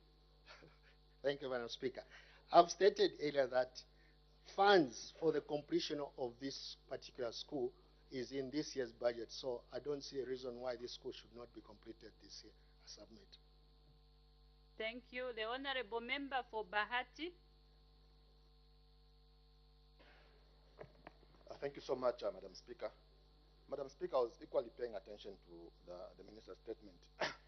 And Minister, you said the school will be completed in the first quarter of 2023. The first quarter of 2023 is almost coming to an end. So are you saying the fourth quarter? So are you sure the 48% works remaining will be completed in the fourth quarter? We want to get back to you and ask a similar question. Thank you, Madam Speaker. The Honorable Minister of Infrastructure, Housing and Urban Development. Madam Speaker, this is not a very complicated project to finish in the remaining 9 months, considering that funds are already in the kitty and the contractor will move on site quickly and finish off. So this can be completed within this year. I submit. Thank you. The Honorable Member for Chembe. Thank you, Madam Speaker. Honorable Minister, we have suffered a lot of setback in Chembe district to do with vandalism. There is I'll cite an example of the district administration block, which was at 85%. Now, due to vandalism, it has come even to 52%. On this project of Chembe Boarding School, what measures have you put in place to avoid the vandalism that has been occurring? Thank you. The Acting Minister of Infrastructure, Housing and Urban Development. Thank you, Madam Speaker.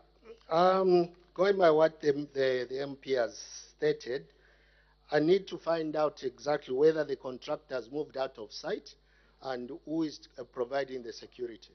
I submit. Thank you. Notice of motion. The Honorable Member for Bahati.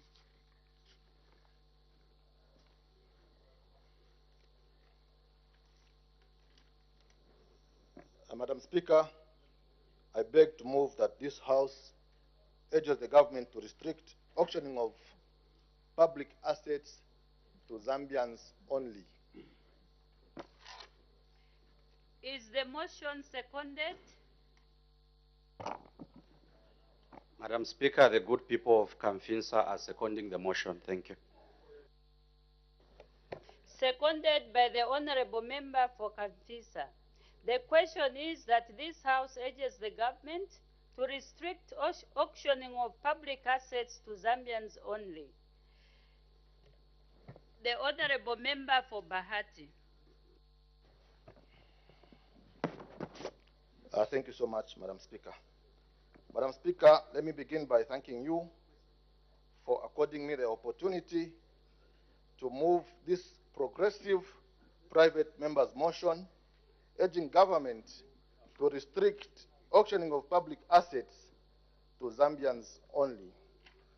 Madam Speaker, as a public representative, I was compelled to move this motion in order to help government actualize empowerments to Zambians in accordance with the New Dawn policy. In effect, the motion probes government to take desirable measures of creating wealth as well as addressing the reasons that sideline Zambians from fully participating in the auction of public assets and property. Further, the motion aims at preventing foreign auctioneering companies from creating cartels that disadvantage Zambians. Madam Speaker, as you are already aware, on a regular basis, the government of Zambia spends huge sums of publicly acquired money on procuring movable and non-movable assets in order to provide efficient and effective service delivery to the public.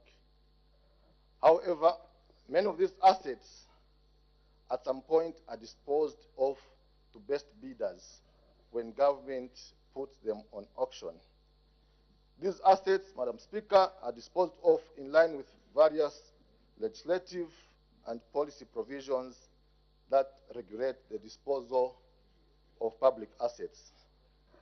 Madam Speaker, principally the assets should find themselves in the hands of Zambians. However, Madam Speaker, due to unfair playing field, various assets and properties ranging from houses, motor vehicles, small holding farms, furniture, and other goods have been auctioned to foreign bidders, owing to their financial muscle, thereby rendering Zambian bidders uncompetitive. And as a result, Madam Speaker, Zambians are gradually losing interest in taking part in auctioning of public assets due to their comparative low financial status. This has caused huge economic losses as some of these assets and properties have been externalized at the expense of taxpayers' money. Madam Speaker, at some instances, even when Zambians can meet their reserve price at auction sales of public assets, Zambians are beaten to it by some foreigners with big financial muscle. Madam Speaker, in the hope of national building, it is a duty of government to protect its citizens from an external threat. In this regard, Madam Speaker, government should protect Zambians by facilitating benefits from economic opportunities, such as restricting the auction of public assets to Zambians only.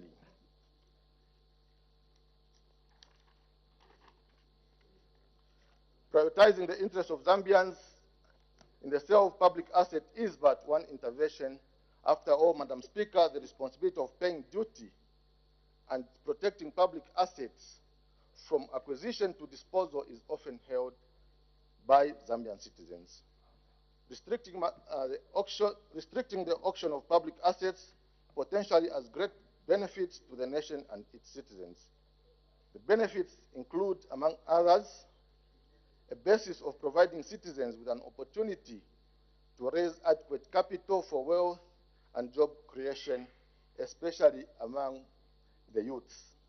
It's a viable option of economical transformation, growth, and productivity, as the assets sold are likely to retain economic value within the country, thereby boosting local private sector participation, and it ensures responsible management, and disposal of public assets by selling them to Zambians who mostly fund these assets by paying taxes.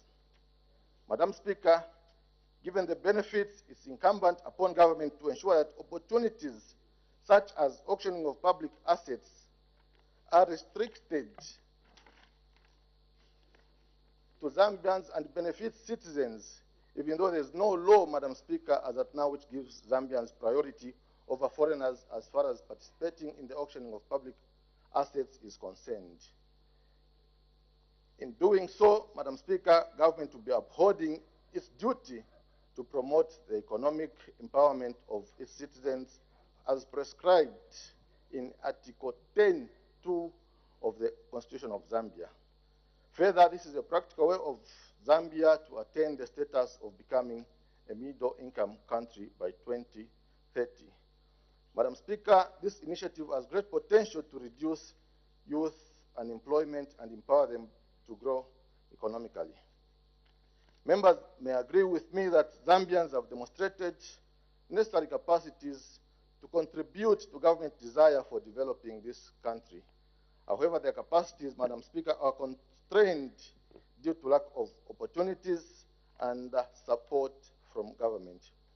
Therefore, the court to restrict the auction of public assets to Zambians need to be supported by this House, and it will enhance the participation of citizens in the economic affairs of the country.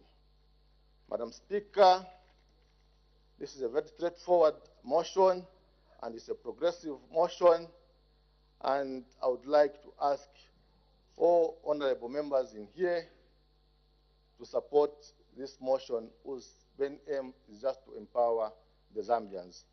Madam Speaker, I beg to move. Does the seconder wish to speak now or later? Madam Speaker, I wish to debate right now. The honorable member for Kampinsa. Madam Speaker, allow me first of all to thank the mover of the motion for the great thought that he has brought today to this very important August House regarding the disposal of public assets through auction. I am aware that whenever motions come to this August House, Madam Speaker, sometimes the motions are ambiguous, resulting in people not actively supporting the motion. So I'll try to simplify once again what the mover is basically trying to suggest today. Madam Speaker, Section 46 of the Public Finance Management Act, which law was passed in 2018, provides for different ways of disposing of assets. And I'm saying this, Madam Speaker, because we might have ambiguity if we don't simplify what really happens. So, Madam Speaker, government has got options which they can use if they want to dispose of public assets. The first option under 2A is basically to transfer an asset from one ministry to another, meaning the asset still remains within the state.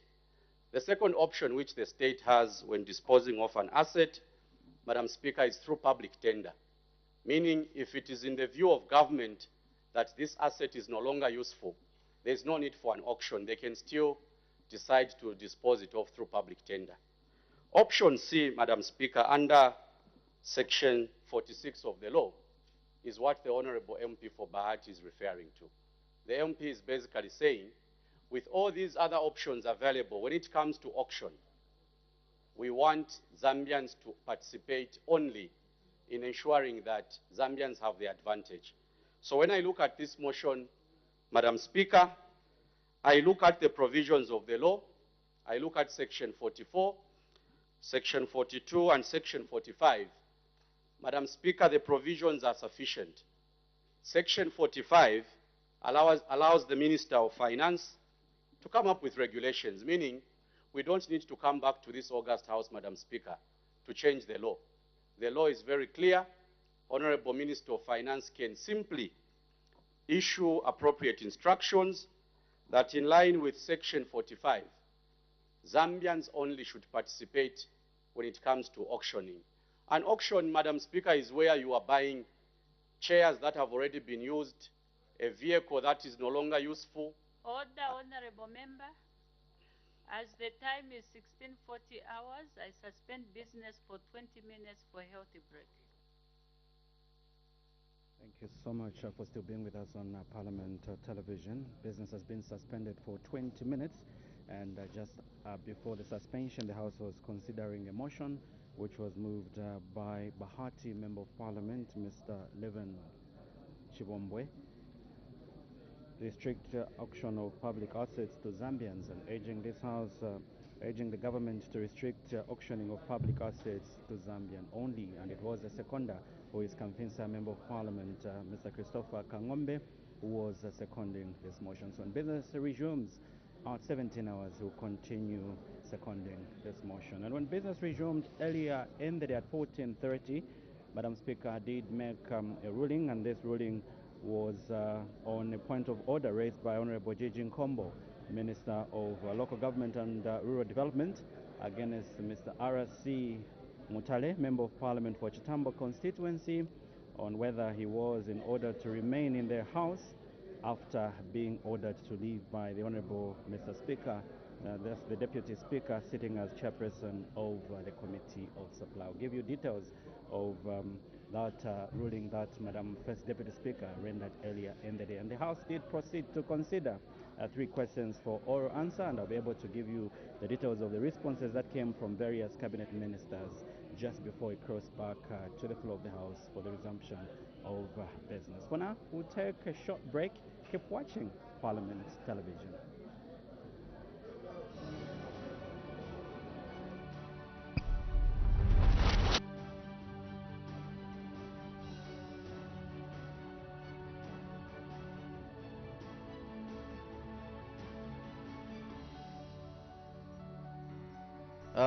I'm Lamek Hamwata, a Member of Parliament for Pemba Constituency. I was born 1976, and I'm married with 5 children. And in terms of education, of course, I have a full grade 12 certificate. I completed from Pemba Secondary School, and I've pursued tertiary education. I have a diploma in building construction. Currently, I'm pursuing a degree in construction management.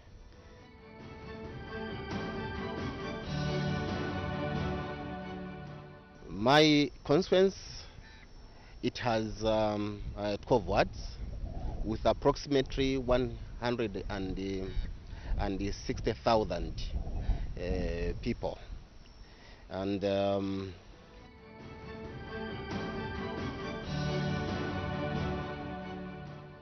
we are doing everything possible to learn with the new Dawn developmental policy. Currently, as you may be aware, I think we have received CDF in 2021, which was 1,600,000. Then we received another CDF. Of course, it has been in quarters, but the total amount is roughly almost 13 million. Now, what have we done with the CDF that we have received? The 1.6 billion, we have dedicated ourselves to working on the roads, that's the feeder roads. We have worked on the township roads. We have also worked on the Pemba Kasia Road. We have worked on Mayasanino Road, that is in Kasikili Ward. And we are also working on the bridge, that is Chero Bridge. And with the same amount, we are actually targeting to work on the Moyo Road. And coming to the 2022 CDF, that was enhanced from 1.6 million to 25.7 million. Like I indicated, we have received the first quarter and the second quarter. So what have we done with that amount? I'm happy to announce that the total number of about 46 projects have been approved. We are going to do a number of the classes. We are going to do, that is the classroom space. We are increasing classroom space in some schools. We are also drilling boreholes in a number of zones or villages, if you like. But of course, I should mention that with the new dawn policy in terms of water supply in the public institutions, the schools, the clinics, we have devised the program to upgrade the hand pump to solar powered. So what we are going to do, where we have the hand pumps, we will actually start straight away this coming year. We are targeting to upgrade about 24 hand pumps to solar powered, and we are actually targeting that in the next by 2024 will be done. All the schools in my constituency will have running water. What are we trying to do? We want to make sure that each school will actually have waterborne toilets. We want to have water in all the teachers' houses. We want actually, we are targeting to move the town into the villages. We want those people, our pupils, to have the conducive learning environment. Now, I must also indicate that we have a deficit of desks. Most of our children, the school-going children, they are sitting on the floor. Now, what is our plan? This year we are targeting to buy 1,800 plus desks. So meaning, by next year, no child will be sitting on the floor. We also have what we call weekly boarding. What I found is that our children, especially the girl child, the learning environment is not good. You know, the weekly boarding, it means a child will have to be at that school for a week. Then over the weekend, probably they go back home to fetch for food and so forth. But what we found on the ground is that the so-called boarding houses, they are pathetic. They are not conducive for our learners. So we have come up with a program to build boarding houses in these the weekly boarding schools. So this year we are going to build 2 boarding houses. That is Chazwela and Makomba Secondary School. So basically, in terms of construction, that's what we are doing. And we are also happy to indicate that with the free education, our school-going children, about 182 have benefited. What does that mean? You know, I'm coming from a rural where our children, the girls, could be forced into early marriage. Now, because of the free education, we are going to witness a situation, or we have actually witnessed a situation where these girls who could have actually forced into early marriages, they are now in school. Our boys who could actually have been forced into child labor, they are now in school. Our girls and boys who never had a dream to become somebody in life, because their dreams was actually shattered because the parents didn't have the capacity to pay school fees. Now, because of the free education, our children, they can now dream to become doctors, they can dream to become engineers, they can dream to become pilots, they can dream to become a member of parliament at one time. So we really thank the new dawn with all this, and going forward we are determined as a constituency to ensure that all corners, and I mean all corners without discrimination, we are going to take development. Like it is now, we have an area where we don't even know when the road was done. We are going to work on that road, which is Habanyuka Road. We have also another road that has been done. I have interviewed the people who are actually somewhere in the 70s, 80s. They were telling me that the last time that road was done, that's the Chirundu Kamunga Road, the last time that road was done was around when they were actually teenagers. So you can calculate how long it has taken for that road to be done. Now, because of the new dawn and the new policies to develop, to take development to the people, we have worked on that road. So we are yet to see a lot of development in my constituency, especially that the The CDF has also been increased from 25.7 to 28.3 million. It means a lot of development will trickle down to the constituents, and I mean the typical areas. So basically, I think with the new dawn and the CDF that we have, Pemba will be a different place.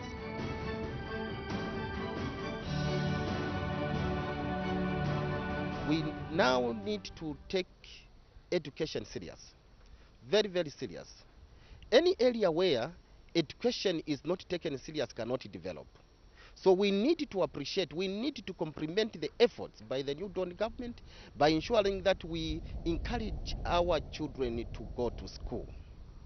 And above all, I will also urge my councillors to ensure that they work closely with the ward development committees. Because believe me, whatever we, and as a member of parliament, the council chairman, and other stakeholders may have a dream to develop the conference. But if the community is not involved, definitely we cannot develop. So we can only develop Pemba if we work as a team. We work as a team.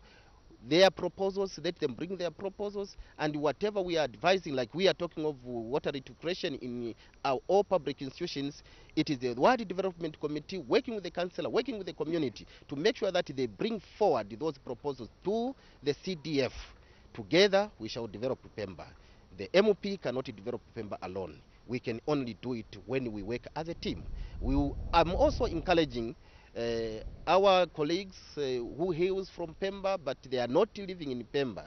Let them also be concerned. Pemba is ours. Whether you are in Lusaka, you are in Copper Belt, you are in the diaspora, please make sure that you bring your ideas. We have an open door policy where we want to encourage all the developmental ideas. Because, I mean, whether you are in UK, like I indicated, Pemba is your village. Pemba is your home. So if Pemba doesn't develop, then you cannot walk proudly as a diaspora. So we need your ideas so that we can move Pemba forward. Thank you.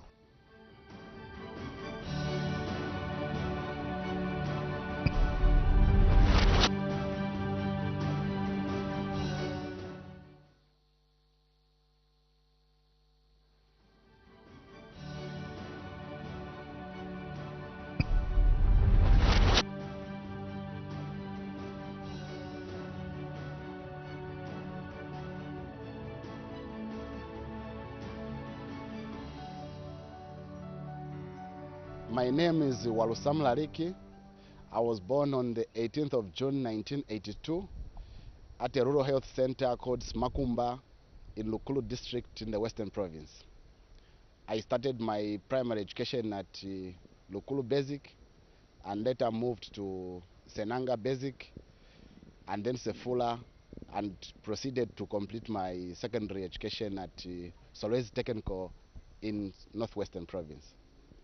I later joined the Zambia Air Force as a clerk accountant, and then further proceeded to do ACCA from Zambia Center for Accountancy Studies, ZICAS, and then later on I decided to leave the Defense Force to go and do business in Senanga, where I've been until my election. I'm married, happily married to Mufukaka Tongo. I've got children, and the business that is flourishing, and wonderful people in Senanga that we're working together with very nicely.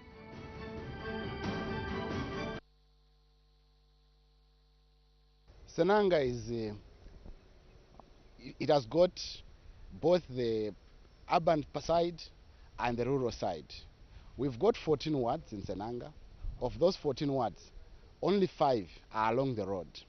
The other 9 wards, there's no road to talk about where they are, because of the Louis River. So it is a place which needs a lot of development, especially infrastructure to do with roads, as well as infrastructure to do with the schools. We have inadequate classroom blocks. We have very few clinics considering the large area that we are covering. So currently, we have an urgent need to construct clinics as well as classroom blocks. Going forward, our people in Senanga need money. that is the cry of almost every person. They need something that they can lay their hands on. So in order for us to be able to achieve that, we want to industrialize Senanga.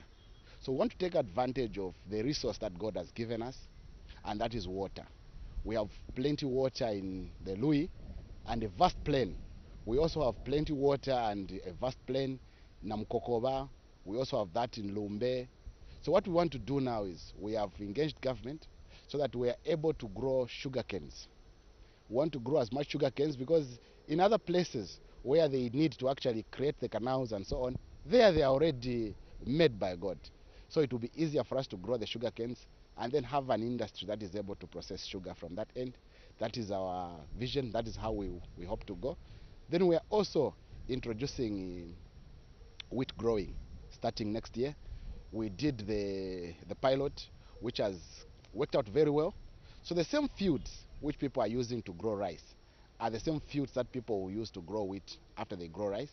And then we'll be able to put up a milling plant that is able to process that wheat into flour so that our people have the jobs. So instead of our people just farming once in a year, we hope our people will be able to farm twice and thrice with the introduction of wheat.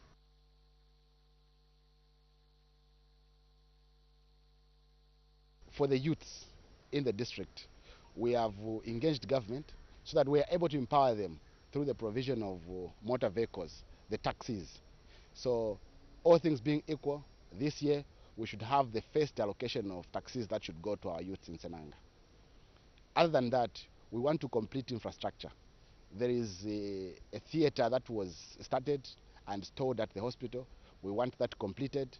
We also want, at the general hospital, to have an intensive care unit part which is not there. We also wanted to have a fully fledged outpatient department to meet the standard of a general hospital.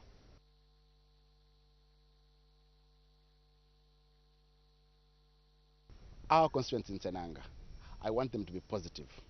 I want them to know that every second, every minute, we're thinking about them and we are busy creating opportunities for them.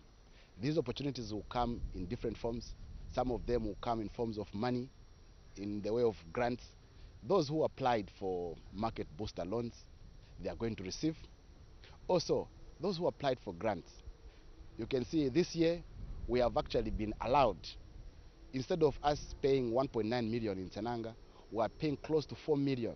So among our applicants, those over 456 who applied will be able to pay 400 this year and only remain with only 50 that will be able to pay next year. Bashembaka voman vondate kibu tumelo kwa kolo ye mulufile kulumiberekele kakolo lwa miezi za zembata kutoko hala mikwakwa masinanga mikwakwa ye mutoka masinanga lwa yeza lokalile munasipa baliten kana kuyachole kwa sinanga mwabona mikwakwa yeziwa kwanda yeo lwaleka mishini lipangaliko za kutopangisa mikwakwa ili kuli kukalasili mosestaha lubane ni mishini yalo na vo grader vo excavator vo front end loader amoho ni vo compactor vekingisa kuli tipa iteni kale aluna kuleka kuli mikwakwa yalo nakafela yona itoeziwa ya mwaboma ni yale ye ya kwa libakaza kwa hule nge mkwakwa ya kwa sivukali mkwakwa ya kwa mata. Thank you so much for still staying with us on Parliament Television. Business resumes in 2 minutes' time. And just before business was suspended, the House was considering a motion which was moved by Bahati Member of Parliament, Ms. Levin Chiwombwe, that this House urges the government to restrict auctioning of public assets to Zambians only. And this motion was seconded by Kamfinsa Member of Parliament, Mr. Christopher Kangombe, and at the time business was suspended, he was seconding this motion. And earlier on, the House did consider 3 questions for oral answer under Standing Order 74. The first question came from Ms. Nakaponda Isoka, Member of Parliament. The other one came from Mr. Miutu Kalabo, Central Member of Parliament, and this question was directed to the Minister of Health. And the last question came from Mr. Simpundu Chembe, Member of Parliament, and it was directed to the Minister of Infrastructure, Housing and Urban Development.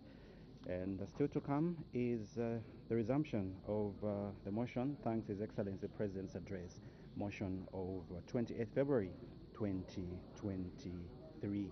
And we'll see quite a number of cabinet ministers continuing debating to the president's address. Shortly, business resumes, and earlier on, Madam Speaker did render a ruling. For now, we cross back to the floor of the House.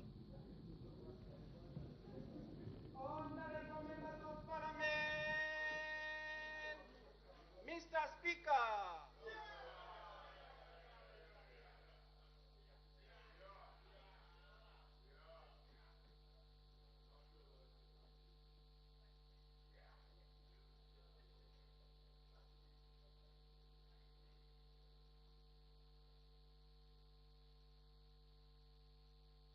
Thank you so much. The quorum is not yet constituted. It's a requirement that 1/3 of the total number of members of parliament to be present in the House for any business to be conducted on the floor of the House. And at the time business was suspended, the House was considering the motion which was moved by Bahati, Member of Parliament, Mr. Leven Chibombwe, and this motion was seconded by Kamfinsa, Member of Parliament, Mr. Christopher Kangwambe. At the time it was suspended, he was seconding to this motion. So once the quorum is constituted, he will continue seconding this motion. And earlier on, when business resumed at 14:30, Madam First Deputy Speaker did render a ministerial statement, and this ministerial statement was on a point of order raised by Honorable Gigi Nkombo, Minister of Local Government and Rural Development, against Mr. R.C. Mutale, Member of Parliament for Chitambo constituency, on whether he was in order to remain in the seat after being ordered to leave by the Honorable Mr. Second Deputy Speaker, sitting as chairperson of the Committee of Supply. So the bells are ringing, and once the 1/3 of the total number of members of Parliament is present in the House, business resumes. Keep watching Parliament Television.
Bells are still ringing. Like I mentioned earlier on, it's a requirement that 1/3 of the total number of Parliament to be present in the House for any business to be considered on the floor of the House. So if the bell rings for more than 4 minutes and the quorum is not attained, Mr. Speaker may adjourn the House. So shortly, business resumes. As we can see, members of Parliament are getting back to their seats in readiness for the resumption of business. We had question 198, which came from Ms. Nakaponda, Isoka, Member of Parliament, and her question was directed to the Minister of Infrastructure and Housing and Urban Development. For now, the quorum is attained. We cross back to the floor of the House for the resumption of business.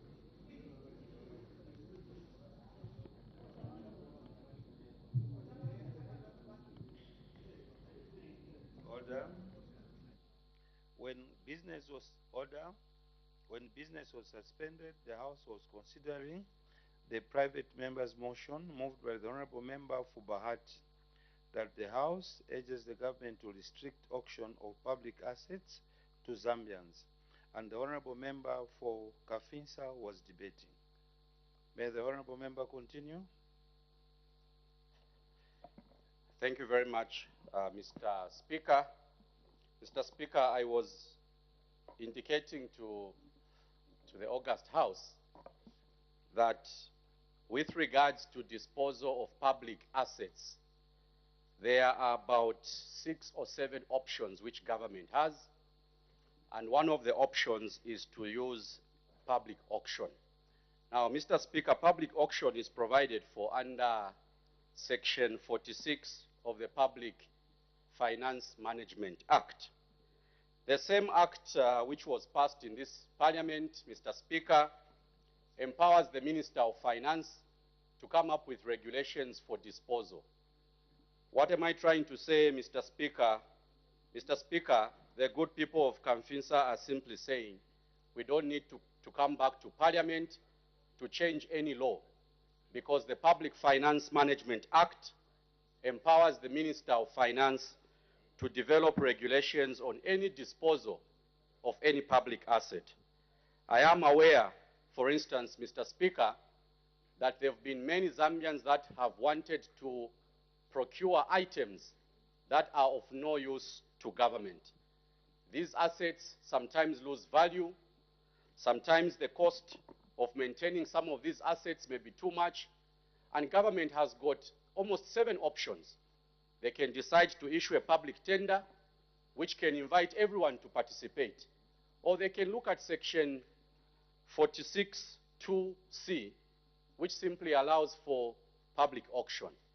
And the mover of the motion, speaking on behalf of the many Zambians that are disadvantaged when it comes to public auctions, that why can't we restrict? Because if we are going to auction public assets, there are high chances, Mr. Speaker, that these assets are no longer of use to government.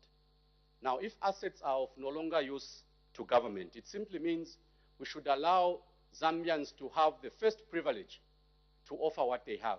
So the mover is simply saying, government, you normally have assets which you no longer need. Do not sell these assets to everyone. Consider Zambians to have the first right of refusal, which simply means Zambians will go for the reserve price. If they can't afford the reserve price, then government will develop regulations according to Section 46. So I felt the obligation, Mr. Speaker, to simplify the motion. The motion is simply saying government has got a lot of options on how they would want to sell public assets. Can they isolate just one option and give the consideration to Zambians only?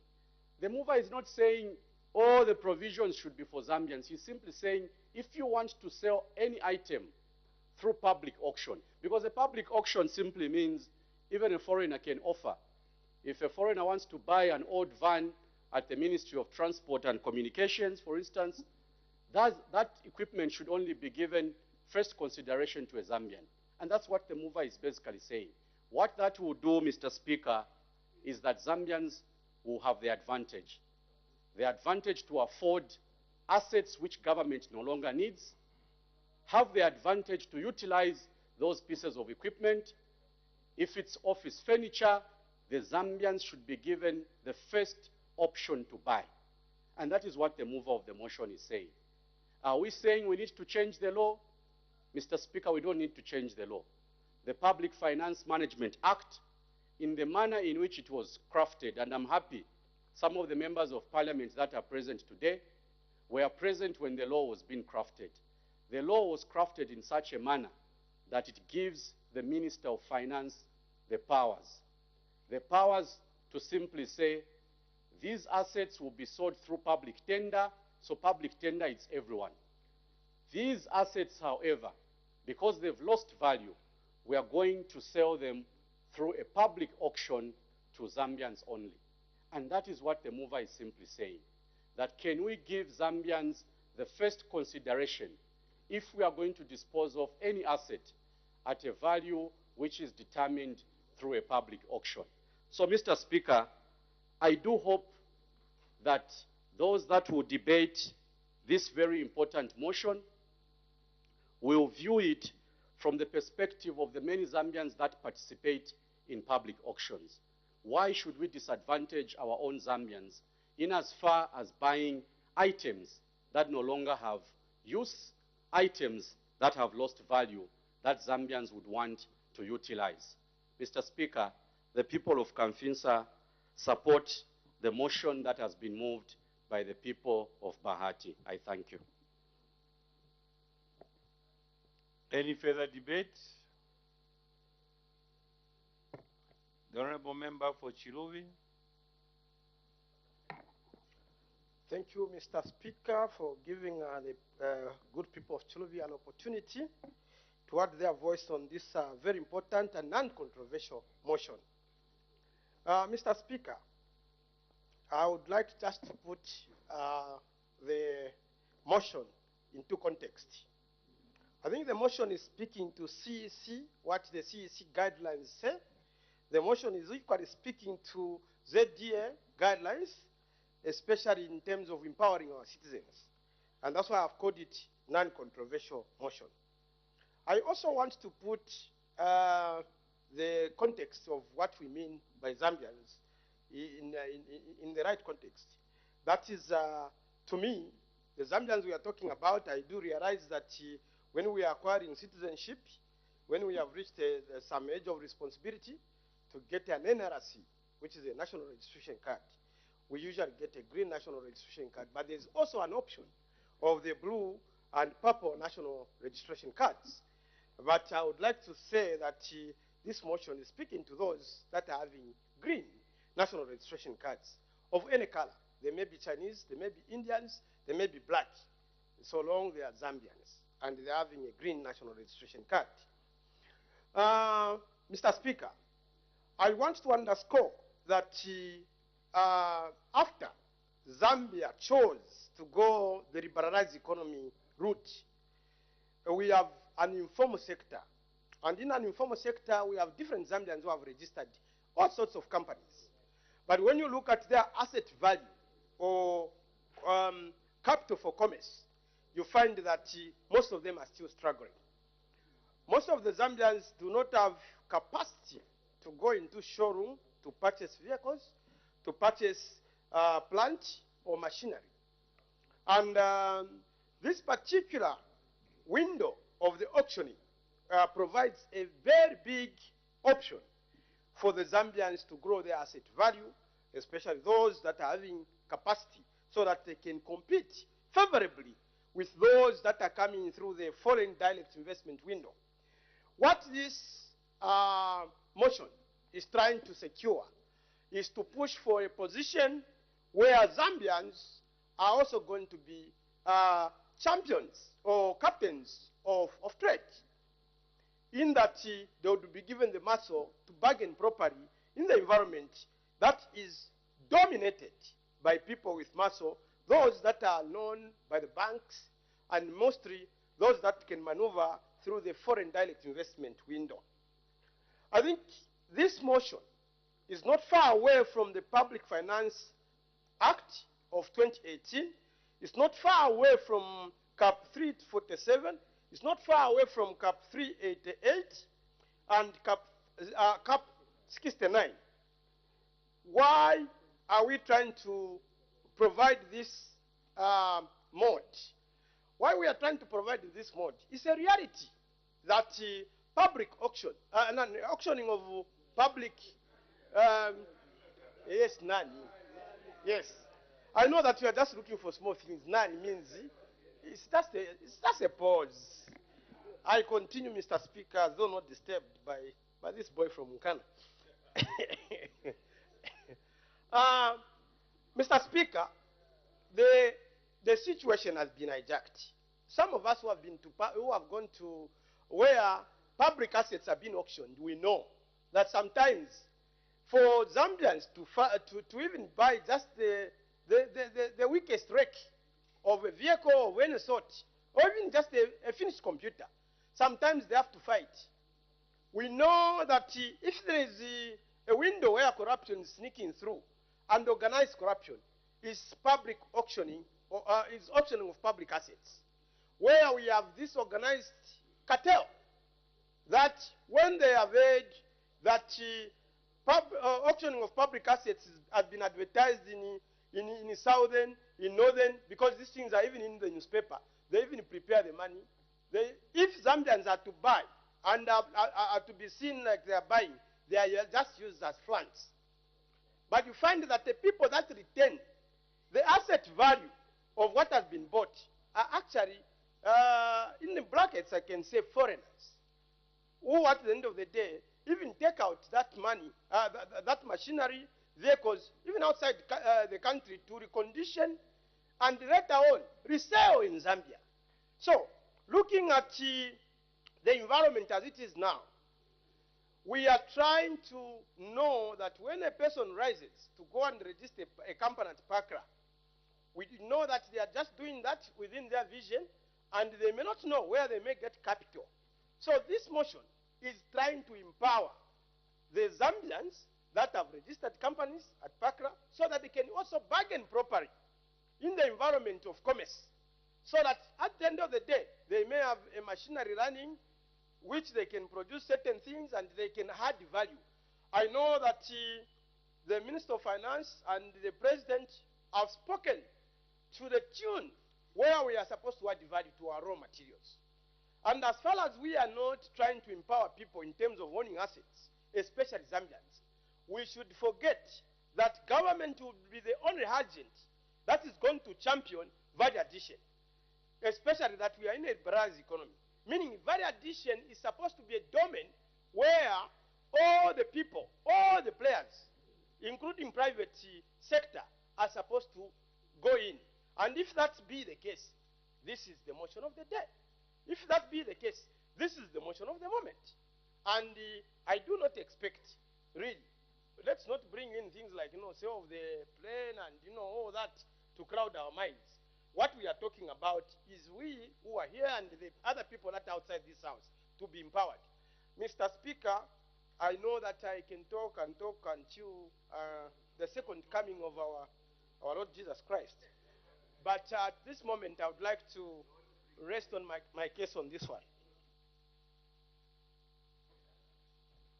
The Honorable Member for Luena. Thank you very much, Mr. Speaker, for the opportunity to debate this motion.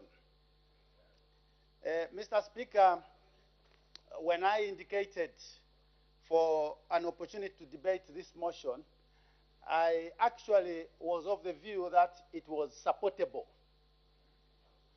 And then the seconder stood to second the motion, only to realize that the seconder has introduced his own motion. And another honorable colleague, the honorable member for Chiluvi, stood also to support the motion. He has introduced yet another motion. We now have got 3 motions on the table, Mr. Speaker. And obviously, they are not going to get our support. Let me make the distinction. The mover of the motion said, urge the government to restrict the sale of public assets to Zambians. The seconder said, restrict the sale of assets of no use to Zambians. The next speaker said, it is to empower Zambians so that they can buy machinery. That's what the government should be doing. Mr. Speaker, it's for that reason that this motion, one is even running out of words to describe it. So let's just say we are not going to support it. Mr. Speaker, what is a public asset? If we are to take the motion proposed by the mover, a public asset is any asset, tangible or intangible, that's owned by the government or a procuring entity, directly or indirectly. That covers everything ranging from mines owned by the government to entities such as ZESCO, to aeroplanes, when we are talking about tangible assets. Intangible assets, we are talking about even our airspace. In case some people do not know that airspace does get auctioned. When you are talking about giving rights into your airspace. So when you are talking about public assets, you are talking about also television sets that are obsolete, vehicles that are being disposed of.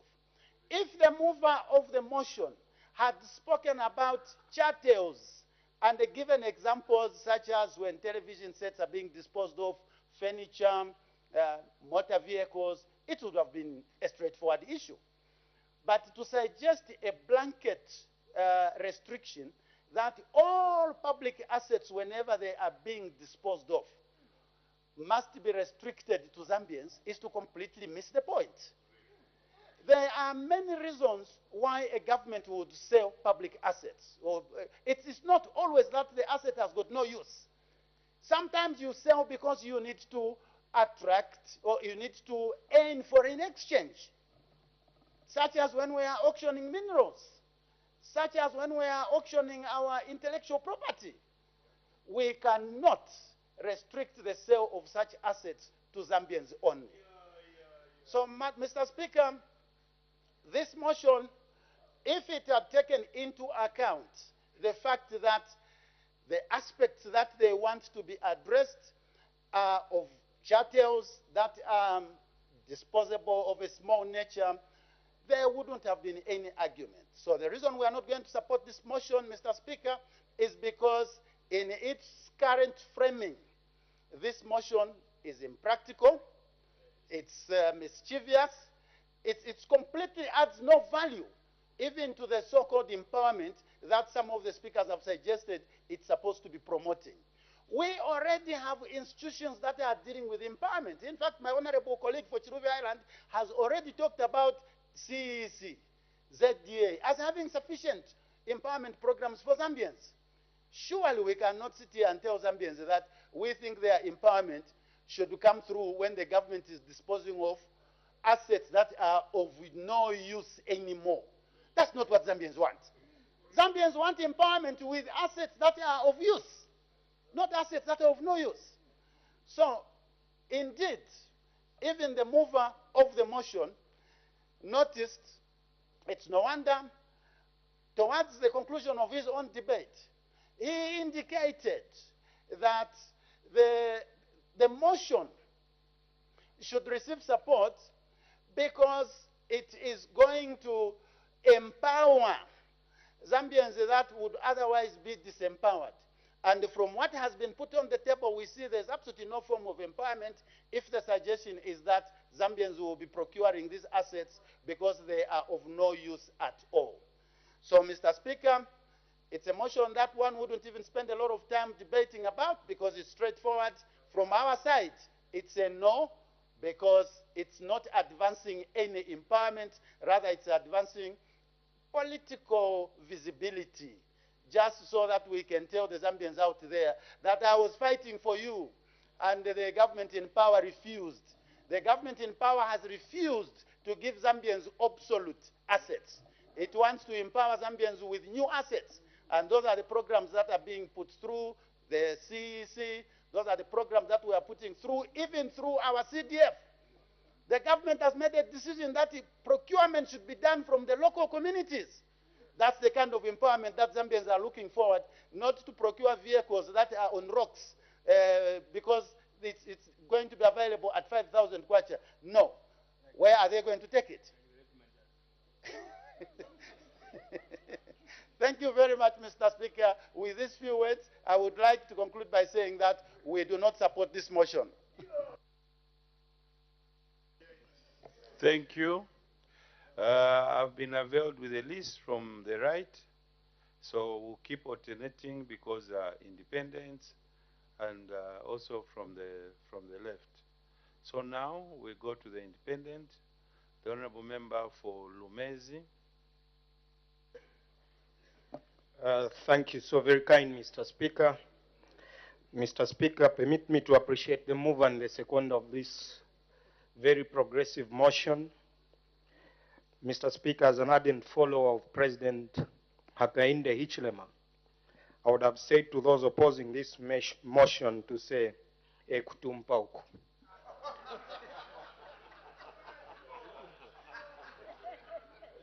Honorable member. Mr. Speaker, I repeat, as an ardent follower of President Hakainde Hichilema, I would say to those opposing such a non-progressive motion to say kutumpauku, Honorable, meaning being honorable mischievous. member, hold on.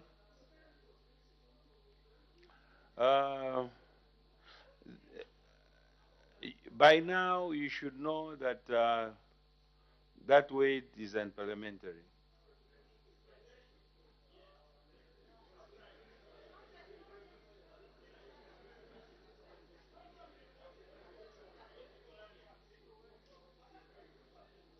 Order. Withdraw that word and replace it with another word. With your guidance, Mr. Speaker, I withdraw the word ukutumpauku and permit me, Mr. Speaker, through you, to say the unreasonable person is that person that will oppose such a motion.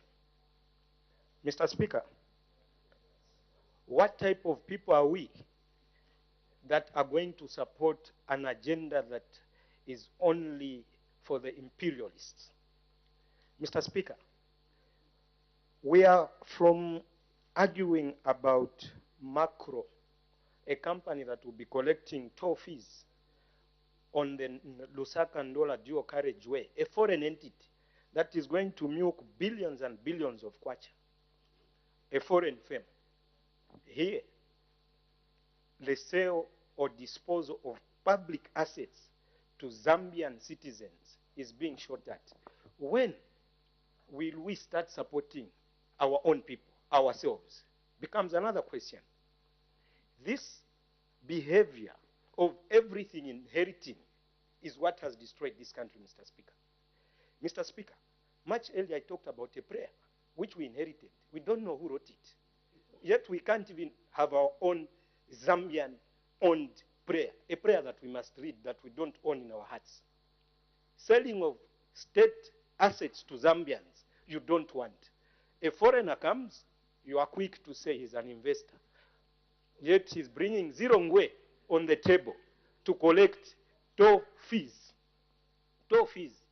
And we are here wearing suits. Representing the people, proudly saying we are going to defend and protect the Constitution of the Republic of Zambia. Where is patriotism? Where is the patriotism? If we can be this cheap. Order. There is a point of order by the Honorable Minister of Home Affairs. Mr. Speaker, I rise on a point of order pursuant to Article Standing Order number 65. There is a motion on the floor of the House. And the motion by the Honorable Member of Parliament for Bahati is very clear. But the debaters are confusing the entire motion to the extent that we are losing track as to what we are debating. Are they in order, Mr. Speaker, not to understand what a public asset is? We have assets which we are disposing through auction, emeralds in this country, owned by the government of the Republic of Zambia. And there are no Zambians who can buy those emeralds. Are we now saying we should never sell these emeralds to anyone who comes in this country? Because those are assets, Mr. Speaker. Those are public assets. I just want them to clarify. That's the point of order. You are confusing the whole motion. Are they in order to be confused?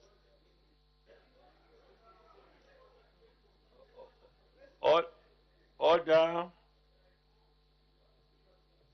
I think let's avoid contravening from the motion. We already know what the motion states. Maybe I think I urge the House also, when the order paper has been circulated in the evenings, as honorable members of Parliament, let's take time to research and read, because so that we understand what we'll debate the following day. Because we may not, I feel there's a lot that we have to do. That's why we intend to contravene most times. Because the motion on the floor is quite clear, it's precise. but at times we contravene. I don't know, maybe it's lack of understanding, or we just do it intentionally. So, honorable members, let's avoid contravening. The honorable member is out of order to debate issues that are not contained in the motion.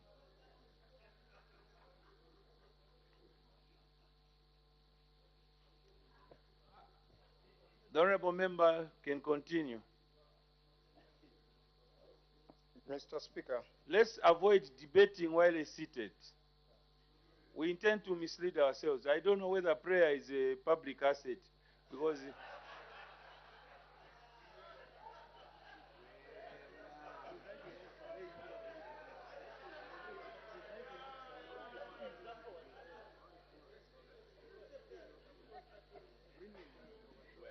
Mr. Speaker, I happen to have sat in a class where we did interpretation of words.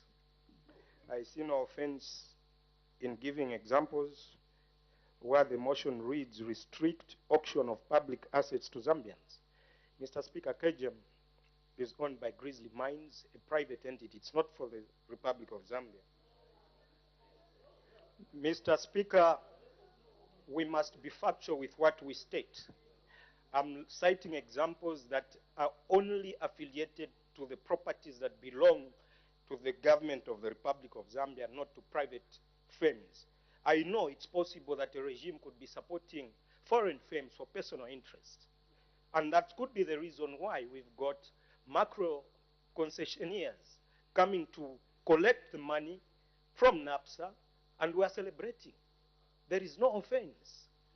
In fact, you wonder, I understand, Mr. Speaker, Honorable Mwimbo is a senior member and a senior lawyer who has practiced law. Quite little of his life, he spent it more in Parliament.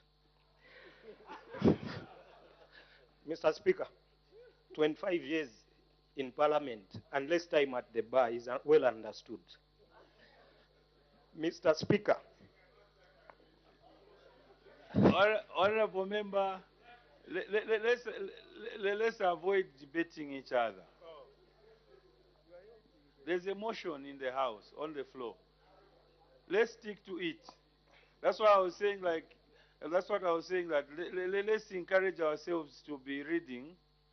The reading should not only be left to presiding officers, even members, so that we are quite factual and we are in line with what we are talking about, to avoid debating each other. You can continue. Mr. Speaker, I would have been very happy to hear that the leader of government business supports that UPND youths are given preference to run the tolls on the Lusaka Ndola dual carriageway because they're Zambians.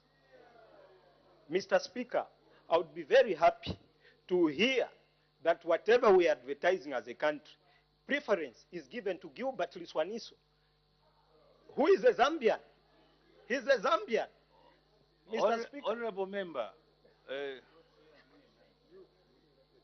you talk about someone who can't defend himself here. I'm not attacking. No, but the motion on the floor is not Gilbert Liswaniso. There are many public assets that you can mention. Even the mines are public assets. So there are many things that you can talk about.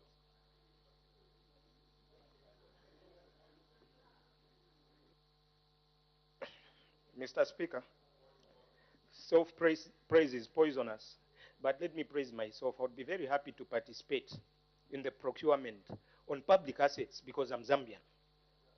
There is no reason for us to continue marketing an inferiority complex to the Zambian citizens that we cannot participate and we cannot own public assets as Zambians.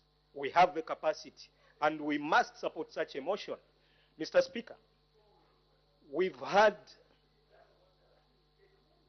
Mr. Speaker, there's a point of order.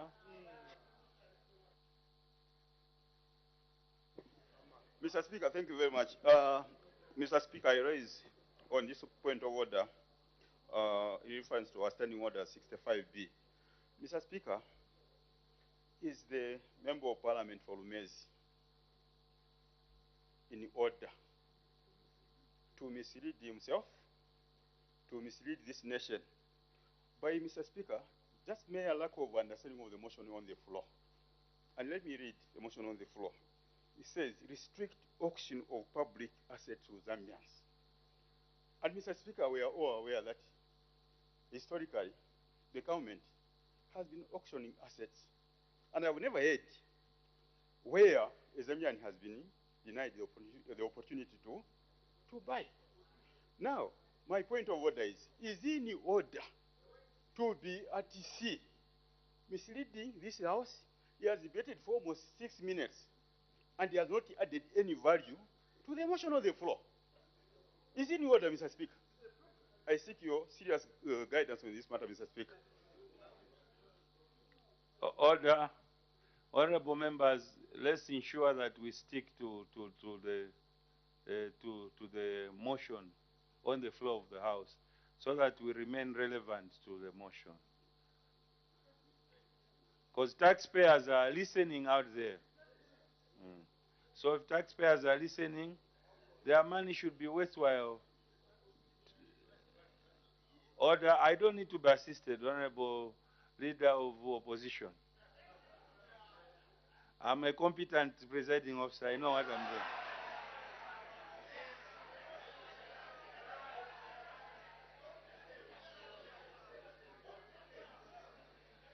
May the Honorable Member continue. Mr. Speaker, I know I've got very few minutes to wind up. Another motion would come where we might ask Parliament to provide us with interpreters because English sounds to be a challenge in here. Mr. Speaker, if the Gulf Stream has to be sold, it's a public asset. Sell it to a Zambian. Example like myself, sell it to me, I'm Zambian. Why do you want to rush selling public assets to non-Zambians? Why? What interest are you saving? We don't want public assets to end up in the Panama Islands. We don't want public assets to end up in Mauritius, where safe havens are found. Mr. Speaker, this issue we are debating today is protecting our unborn children. For us that are still growing. For others, maybe they're shooting it down purely because their existence is time-bound. Mr. Speaker, we've got to be patriots. We've got to be patriots. We cannot shoot every progressive motion just because you've spent 25 years in Parliament opposing everything. We can't continue on this trajectory, Mr. Speaker. Time has come when we should put the interest of the Zambian first. And colleagues on the right, some of these motions are very progressive. Ideally, I felt that for once, you are going to be reasonable and support a progressive motion. Here you are, being unreasonable as usual. Mr. Speaker, it's a sad day for Zambia that such a progressive motion is being shot.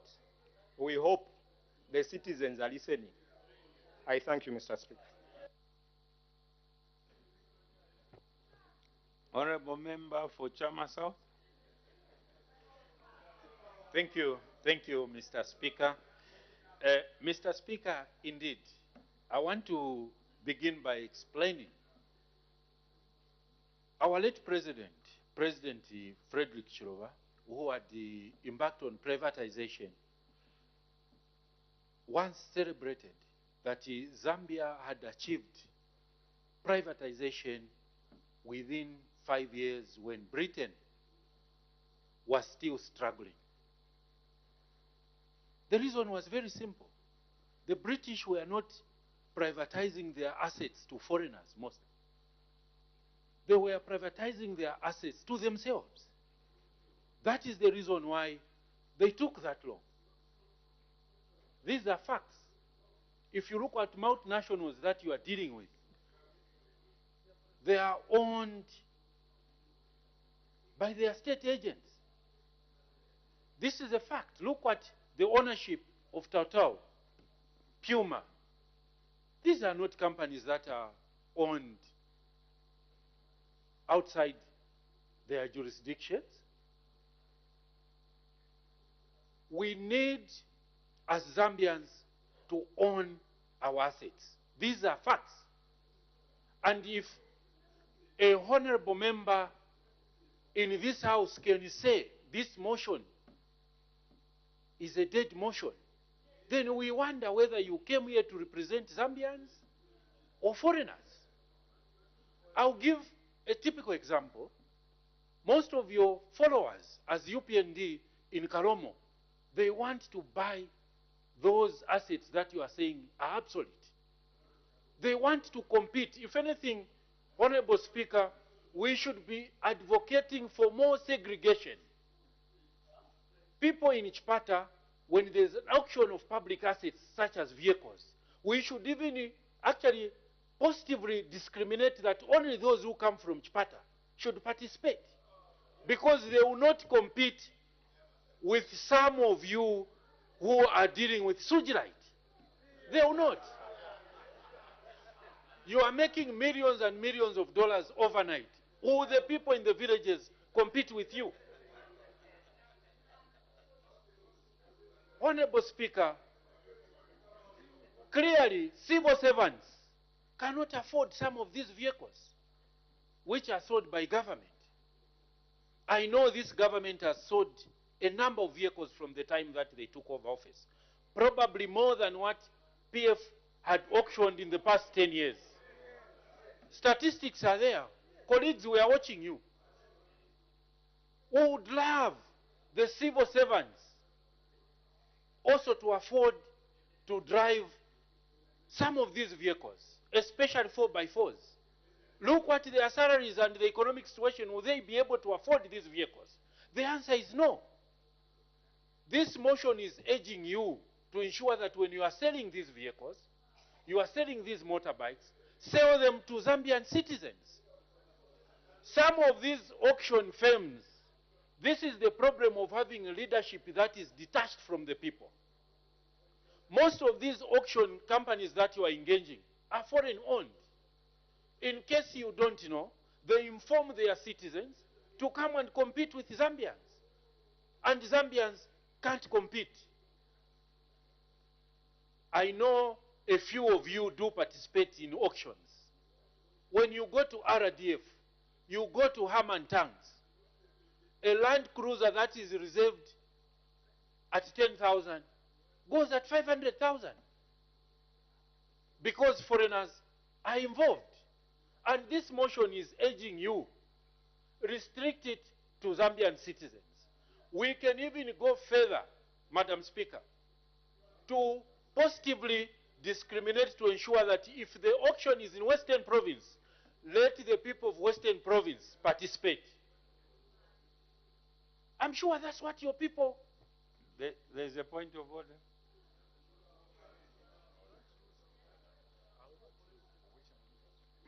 Thank you, Mr. Speaker. Mr. Speaker,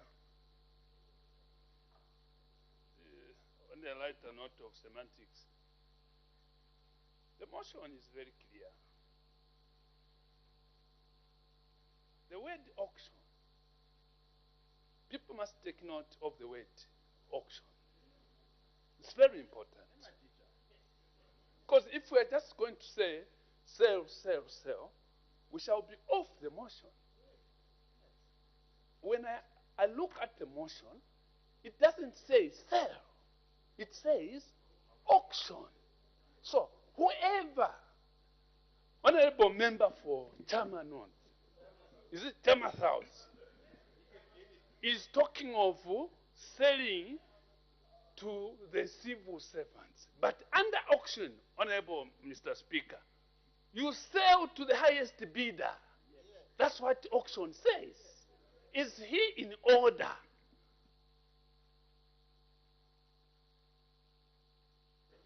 The honorable member for Chama South, is he in order to divert from the motion which is talking of auction? to issues of selling to civil servants is in order. Thank you, Mr. Speaker. Order. The honorable member for Chama South is not in order.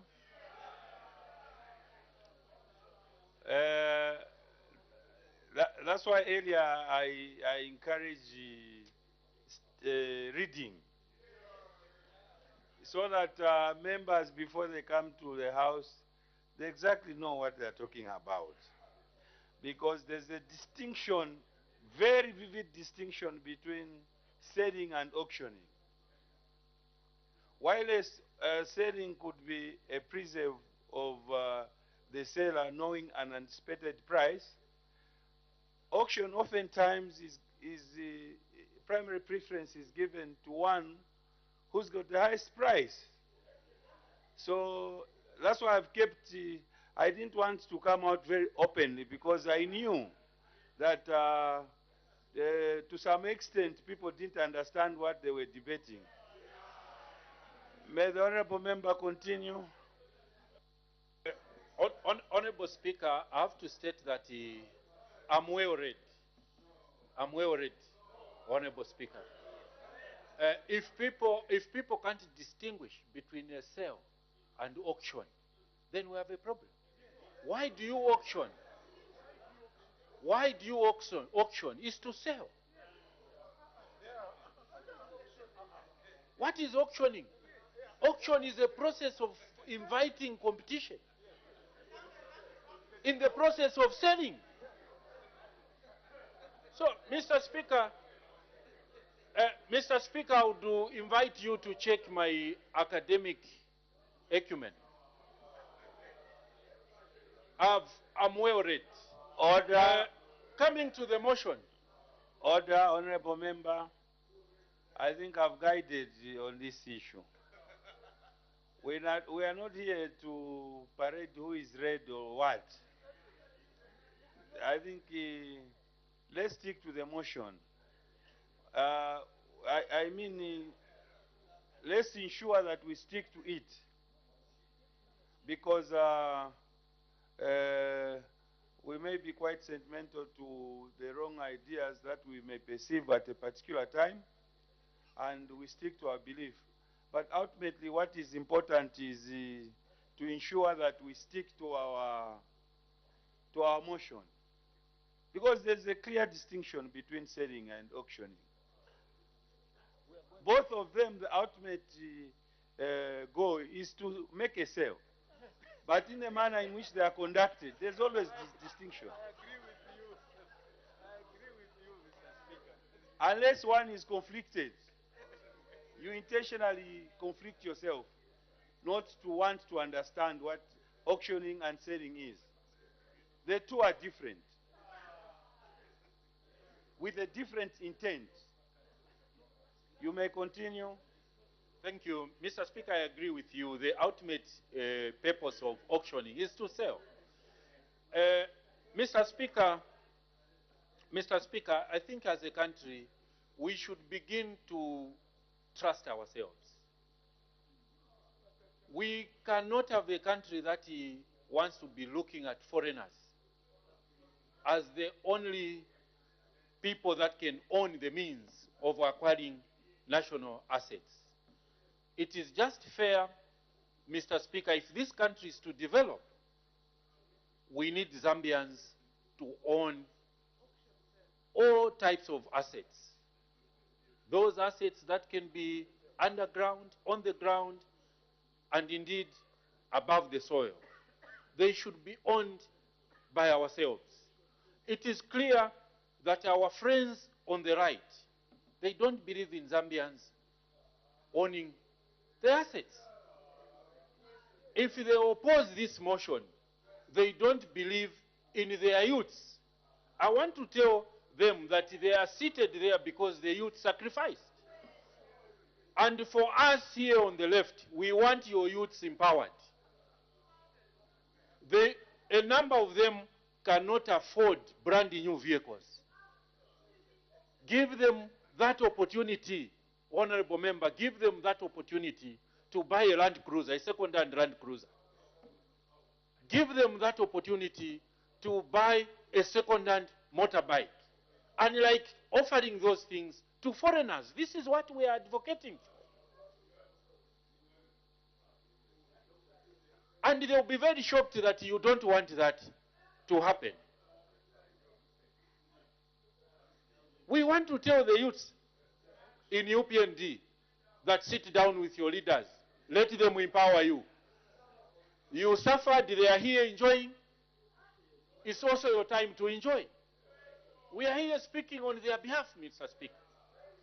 With these few remarks, I wish to support the motion rules. Honorable Member for Mwembeshi.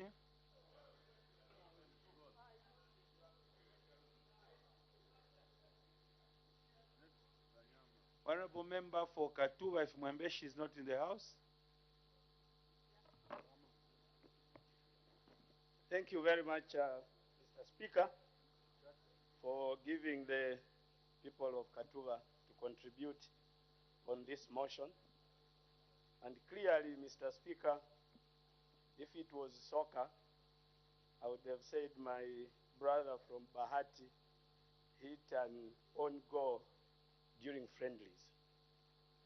Because just a week ago, if I remember, when this government performed what was called positive discrimination by awarding a contract to a local manufacturer of fertilizer, we saw the left rise against that. And they said that was bad. And yet it was the only local company that produces fertilizer, and it's a public asset because government has shares in that.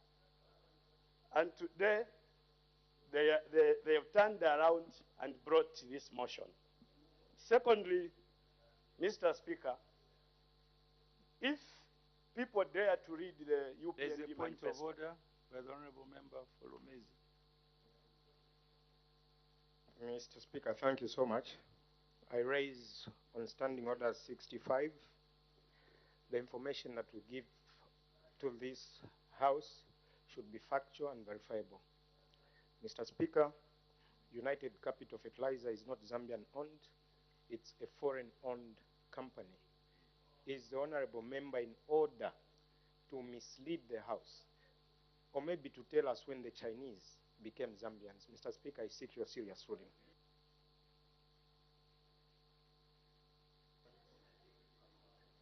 Order. Since Honorable Member who rose on a point of order hasn't presented facts for me to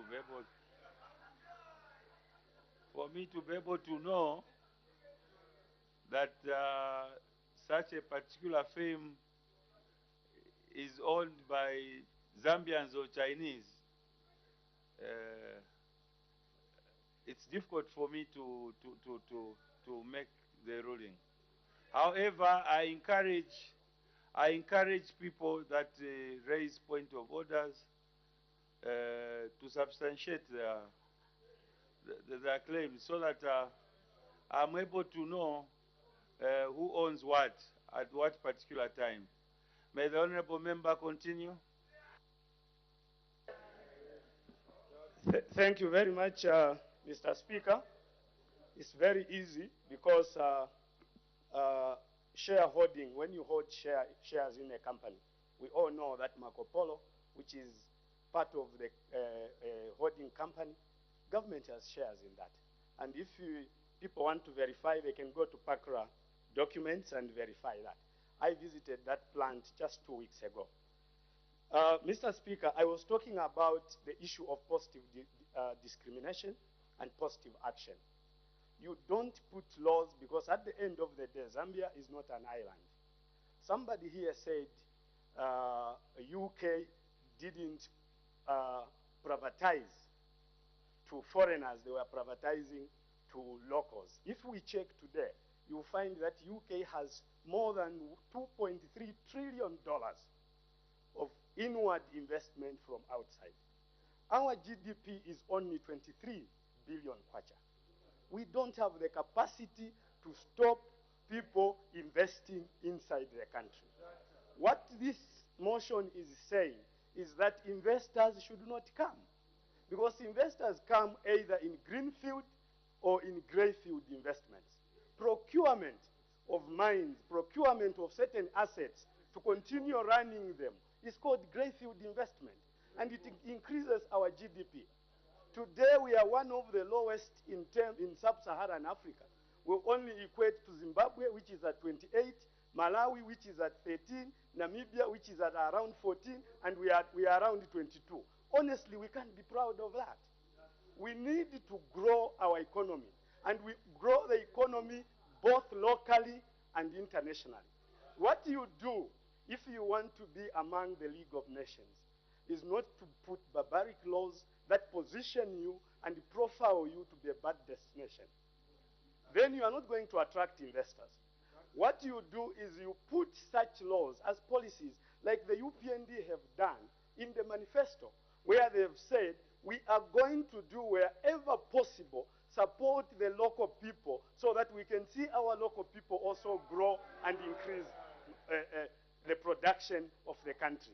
And we see this, and that's why I gave an example of how when we saw that there was one local company producing and employing over 2,000 employees, and you give it positive discrimination, then you fight it. And you come again and say, give local people or Zambians the same.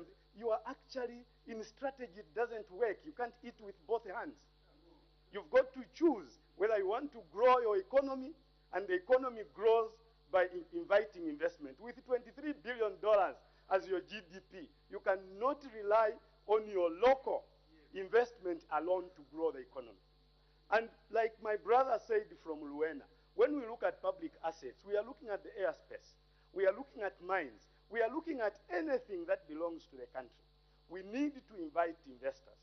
And if we start actually even entertaining such in a house of laws like here, all we are doing is threatening investors to think that what they want to start doing is restrictive regulations and laws that bar investment, and you become one of the bad destinations for foreign direct investment. That hits on your economy, that hits on job creation, that hits you everywhere. And at the end of the day, we continue grappling. I think sometimes, Mr. Speaker, we tend to wonder whether politicians go to different business schools or we all go to the same business schools. I'm also a politician, so I'm also wondering. Because the truth of the matter is that when you are looking at, tell me which country, America in the 1980s, when they tried to move that direction, we saw how the motor industry went down, hit by Japan. They had to rise and say, no, let us open up. Because when you open up, you are also giving your people capacity to compete. Capacity to compete means you've got to belong to the global village. You can't be an island. If you remain an island, then you will not have capacity to compete. Every time you will be crying. But we are not saying we don't want to favor local people or citizens. That is why in the manifesto, it is clear, and I invite all of you to read the UPND manifesto, it is clearly stated 2 factors that increase support to the local people. Number 1 is positive action. Positive action means you identify citizens, encourage them to participate, so that when they have the capacity, then you give them positive discrimination. And that way you are growing strategically. It reminds me of the father of today who always thinks that when you give your child fast foods, because the fast foods are sweet, are good, and you think you are growing the child, you are actually not sustaining your child. You need to make sure that you invite competition. So at this point, what we are saying, what we are saying is, let us go, for example, to Tanzania. Honorable Member, there is a point of order.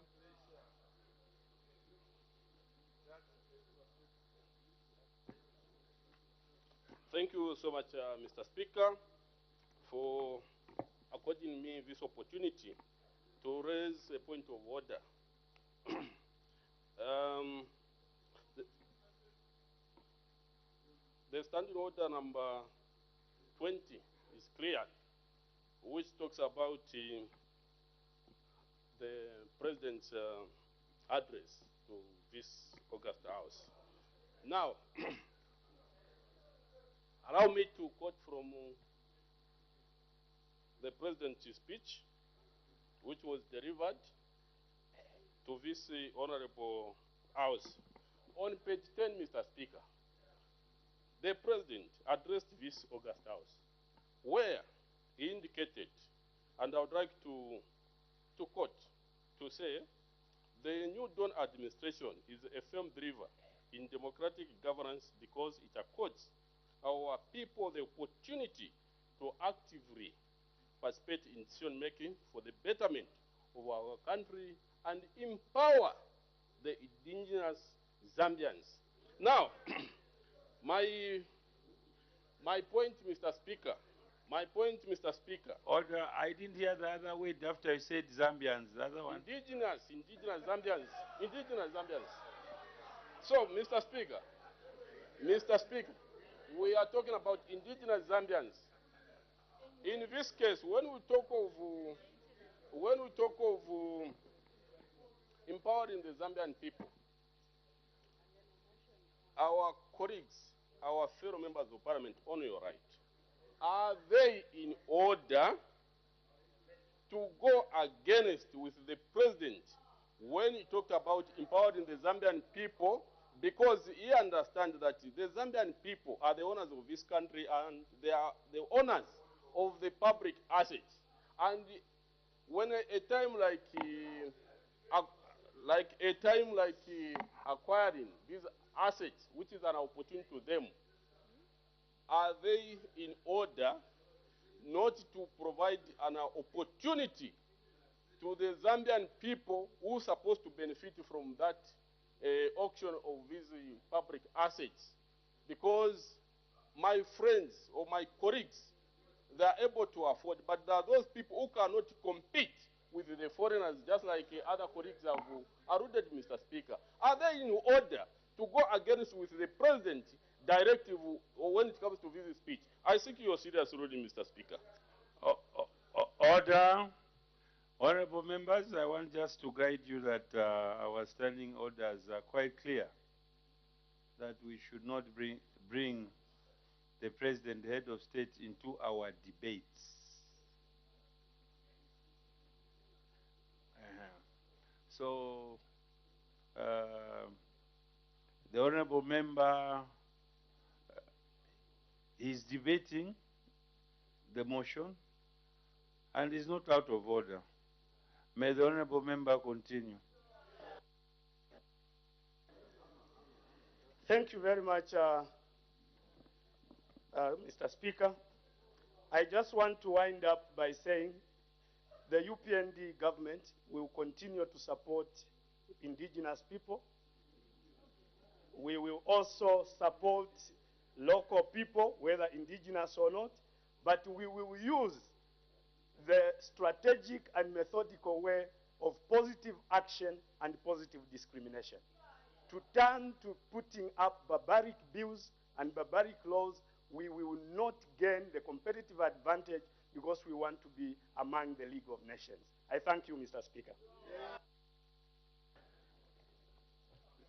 I think we'll conclude in this order. The Honorable Member for Chasefu, Usakire, and the Honorable Minister of Local Government will speak on behalf of the government.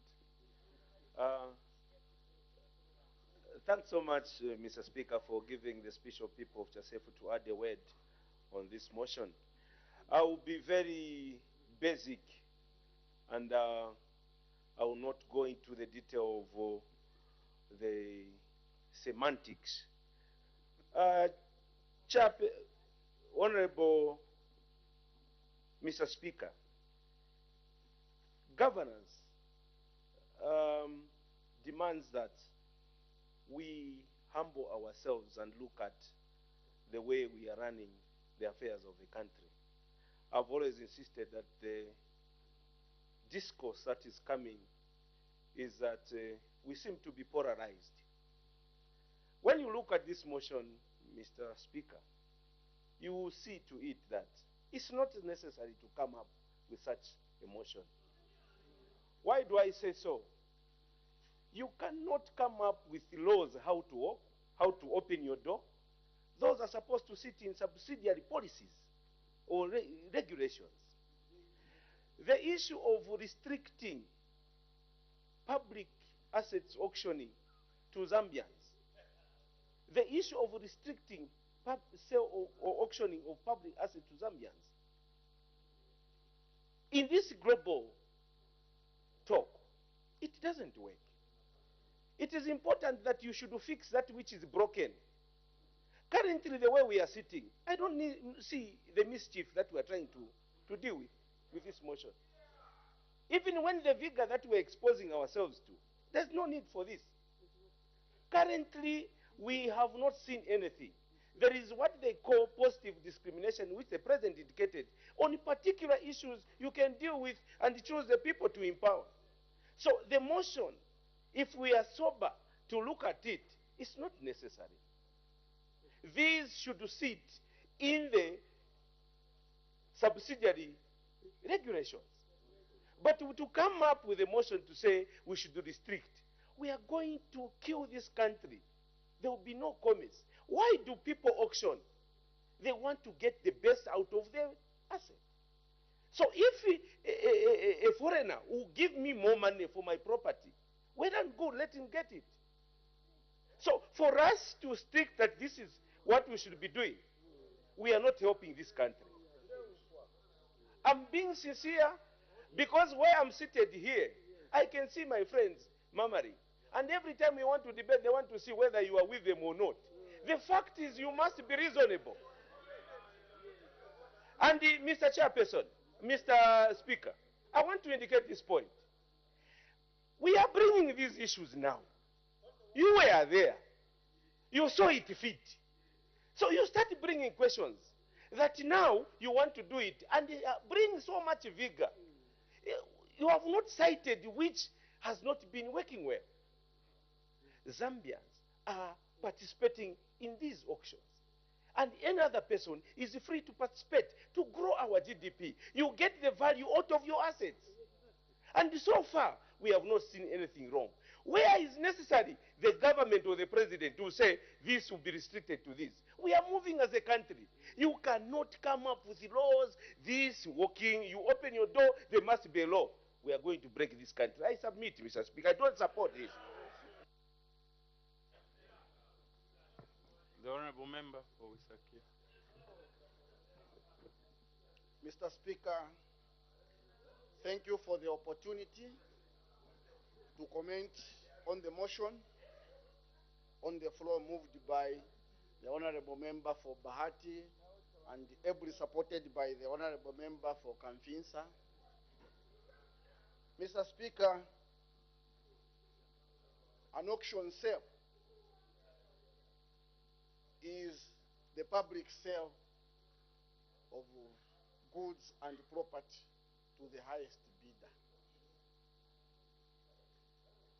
People should underline the highest bidder. Even when we bring in issues of positive discrimination, in that locality, obviously, the highest bidder will merge. So people should not fight. So the motion is non-controversial. What the mover is saying, or what it is, the way we are living, assets that the government has, with passage of time, they will need to sell them so that they realize some revenue from there. And we need to reinforce this. If we don't do that, we'll be risking dispossessing the local people in this country. Mr. Speaker, our communities are flooded with foreign nationals who are awash with a lot of money. And if we allow these foreign nationals to continue bidding for public assets, we will be perpetuating poverty. we need coherence on what we mean on citizen-owned, citizen-empowered. Our vision on citizen-owned and citizen-empowered should be looking for a lining, a silver lining in the economy. And where does this silver lining lie in the economy? It lies in the productive sectors. And history has proven that he who has means of production controls the economy. We have learned from what has happened from the privatization and from privatization of ZCCM, ZCBC, Mwaiseni, what has happened? All of those have gone to foreign nationals. In short, our economy is in the hands of foreigners. Over 90% productive sectors are run by the foreigners. And we have seen very little patriotism in these foreigners who are running the productive sectors of our economy. To an extent where we're even witnessing economic sabotage. Example, in the mining, you've seen this pronouncement of putting a mine on care and maintenance. I'm twisting government. That is economic sabotage.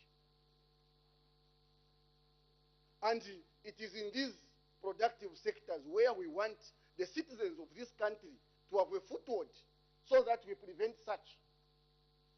They don't want to pay taxes. So now, here, everything we discuss here, they are related to governance. Maybe we need to ask ourselves, why restrict to citizens? We want our citizens to be empowered because it's one of the programs of the new Dawn government. Mr. Speaker, I'm a very strong supporter of some of the pronouncements of the president. Yes, there are some pronouncements that inspires me very much. Remember at one point when he was addressing the media at State House, he used words like, whoever will be the contender that time should be strong because I'll raise the bar. Any normal person will be inspired by that. In your governance, you have indicated you want homegrown economic transformation. That is your agenda. How is it going to come?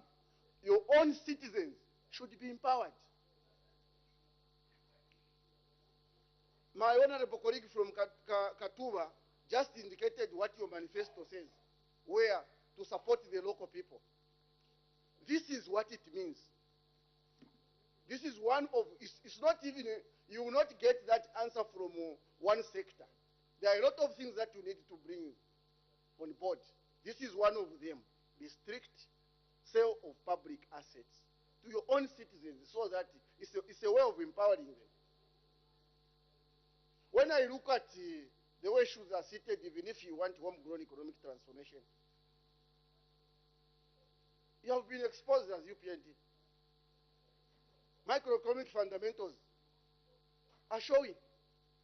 You have given a lot of concessions to the mining multinationals, yet we have rising interest rates, rising exchange rates, undersubscribed treasury bills.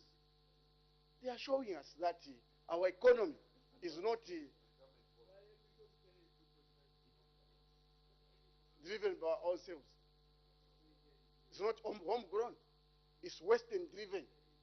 This is the only way we can come out of that. Empower your own citizens. We don't need to politic where empowering of citizens is concerned, because that is why you assumed government. You promised to do better than the PF. You are not doing it. I'm just saying macroeconomic fundamentals have exposed you. You have successfully managed to impoverish the people of Zambia through high cost of living. Is that doing better? Akachira kambushi kasengulepo kekele.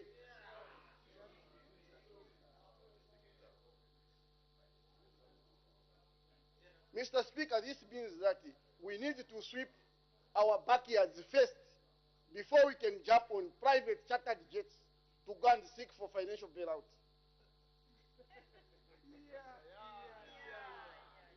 Homegrown means inward looking. That's why we are saying empower your own citizens so that you look onwards. People have demonstrated, even in terms of mining, Mr. Speaker. I keep telling, the record shows straight there, they answered, on the answered.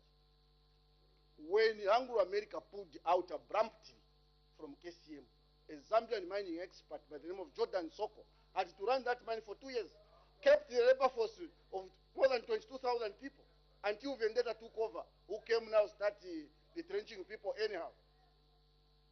So, Zambians of the capacity. Order. The time. Mr. Speaker, I thank you.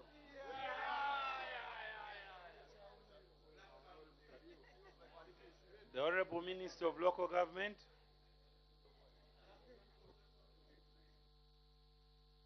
Thank you very much, Mr. Speaker. Just to reinforce what colleagues said earlier on in the debate, that as government we do not support this motion, and the matter is straightforward. Honorable Chilango, I'm just about to tell you why. Firstly, it is an affront to the Constitution. You still want to know how? Go to Part 3 of the Constitution, which addresses the Bill of Rights, and then go to the Republican Constitution at Part A, Section 1, and I'm glad that Honorable Muniaz will refer to the Constitution. I'll read it for you. This Constitution here, this one, Honorable, remember Mutale, is the supreme law of the land, the Republic of Zambia, and any other law, and I'm quoting from it, Mr. Speaker, any customary law, any customary practice that is inconsistent with the provisions is void to the extent of its inconsistency. Anything that speaks to discrimination, Mr. Speaker, as a matter of fact, in the same Constitution at Part 2, says an act or an omission that contravenes this Constitution is illegal. Clear, straightforward. It is illegal. And it also goes on to say, Mr. Speaker, that this Constitution shall bind all persons in Zambia, state organs and state institutions, including this institution where we are.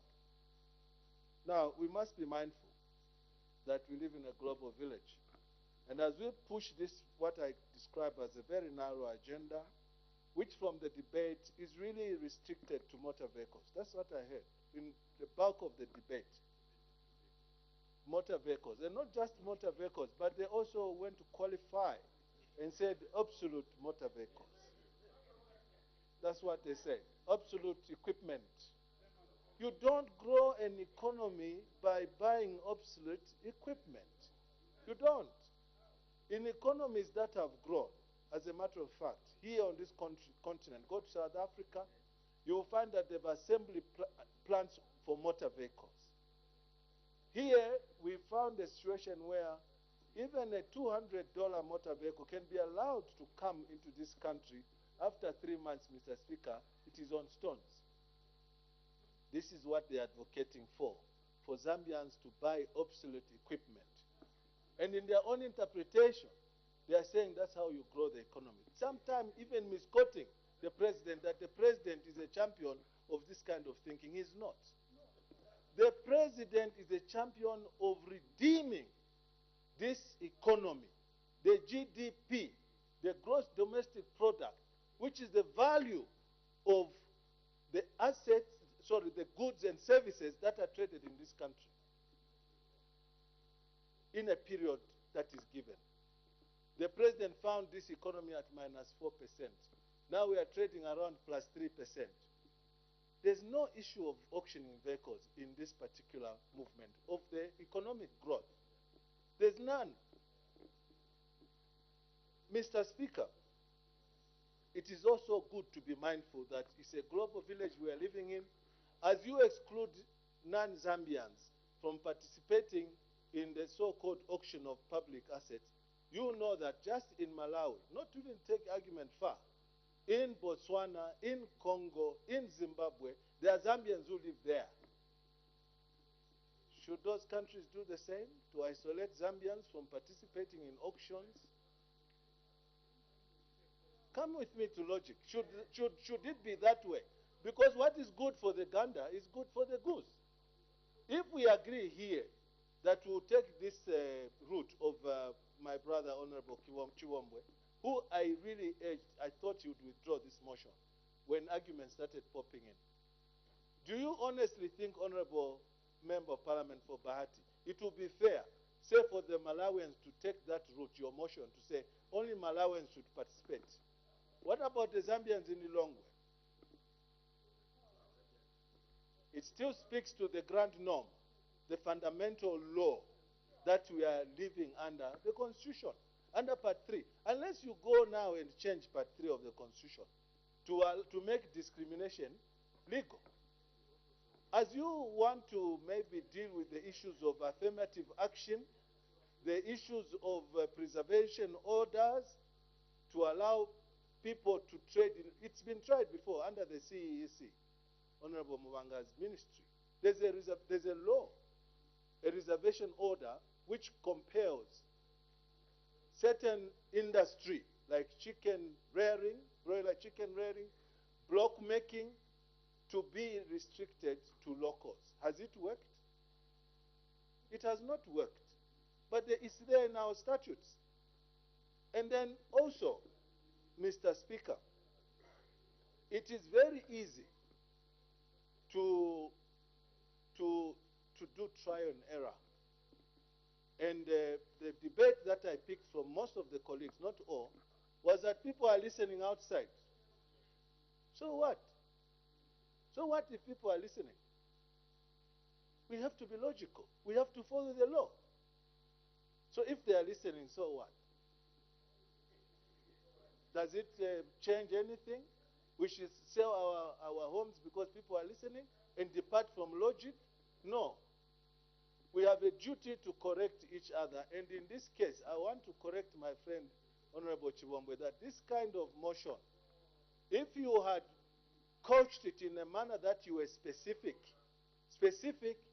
to motor vehicles, if you, to sundries, to chattels, like my friend from Limulunga said, maybe it would have deserved some support.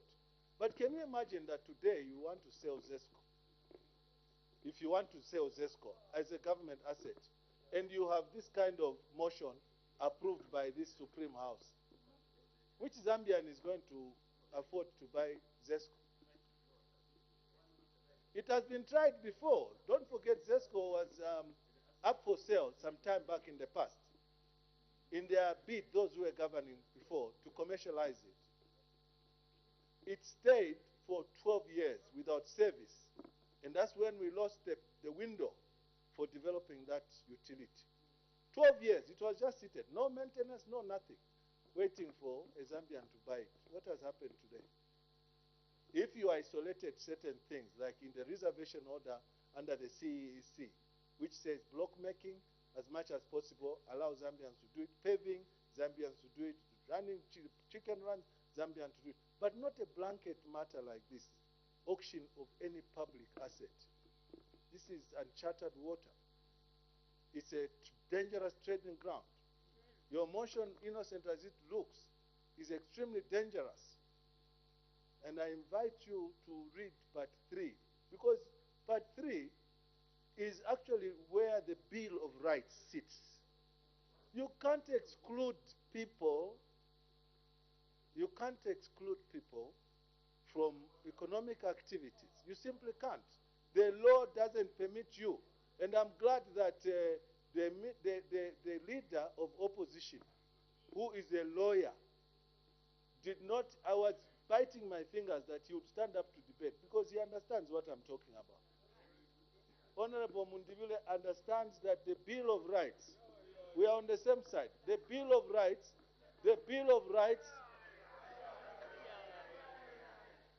in the last assignment, when we tried to have a referendum, we left it untouched.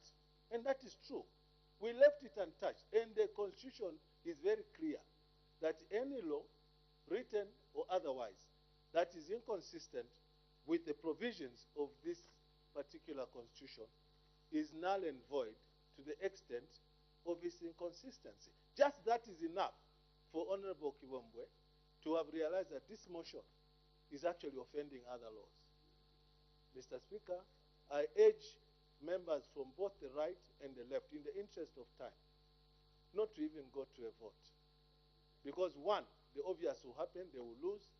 And two, it will simply, after having said that it's against the Constitution, who wants to go against the Constitution? I beg to move, Mr. Speaker.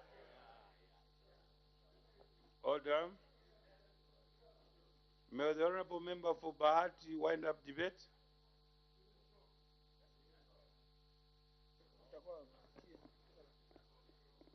Thank you so much, Mr. Speaker.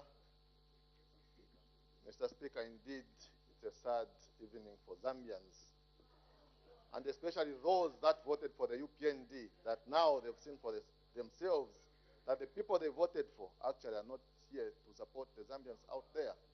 The people they voted for are here to support foreigners. Mr. Speaker, I stand here on behalf of thousands of government workers and thousands of those that work in parastatal companies owned by the state, and those that they see assets, public assets, being bought by foreigners and being externalized. Mr. Speaker, I've worked for government for 22 years, and I don't think Honorable Garin Kombo had that opportunity. Mr. Speaker, most of our assets, Honorable Minister, are auctioned. Most of the public assets are auctioned by. Point of order. Point of order, Mr. Speaker. Most of our assets are auctioned by foreigners. Point of order. Assets that belongs to the government of Zambia are auctioned by foreign auctioneers. Research Honorable Garin Kombo and you will learn. Point of order. Mr. Speaker, recently when there was an auction sale at Kariba South Bank in Zimbabwe, Zambians from Siavonga who went to Kariba and wanted to participate in that auction were chased. That's a wrong state. Point of order. Mr. Speaker, Point of allow me order. to thank those Point of order, sir. that have supported this motion. And Mr. Speaker, for the minister to say that it's narrow thinking, the motion is narrow thinking, this motion came from your office. So I don't know what the minister is talking about. Why is he undermining your office? Mr. Speaker, let me thank those Honorable that have Member for debated. Usakire, why are you debating while he's seated? You want to be directing the proceedings. There's a point of order. Mr. Speaker, but you refuse that. By the Honorable Mr. Speaker. Minister of Local Government. Mr. Speaker. Mr. Speaker. Mr. Speaker. I rise on a very serious point of order. Mr. Speaker. I rise on a serious point of order. And I'm rising on order number 60. Order. The Honorable Member, may you take your Order seat. number 65. Let me guide. Honorable Member of Chitambo, even if you are so hyper, learn to... I have a point of order. No. If...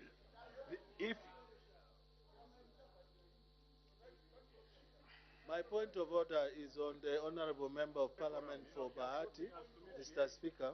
Listen, this House has rules. If you want to indicate on the... Last week we were just reading... But you can't tell me what to do. No.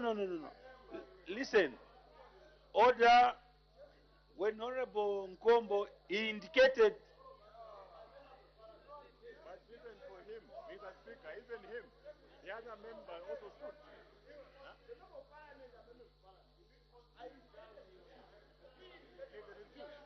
That's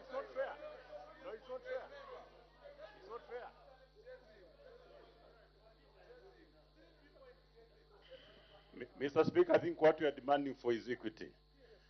I serve the interest of the members on the left. Honorable member, the leader of opposition, the best way when someone indicates, I'll be able to identify them. But they are indicating and then they are talking on top of their voices. Our rules say when you indicate.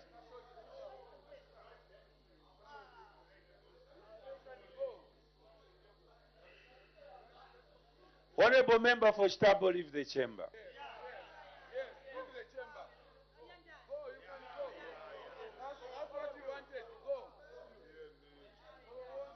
Goodbye.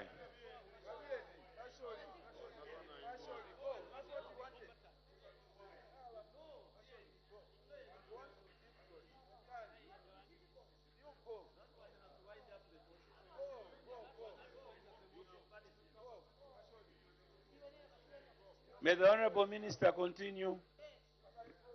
My point of order is pursuant to Order 65.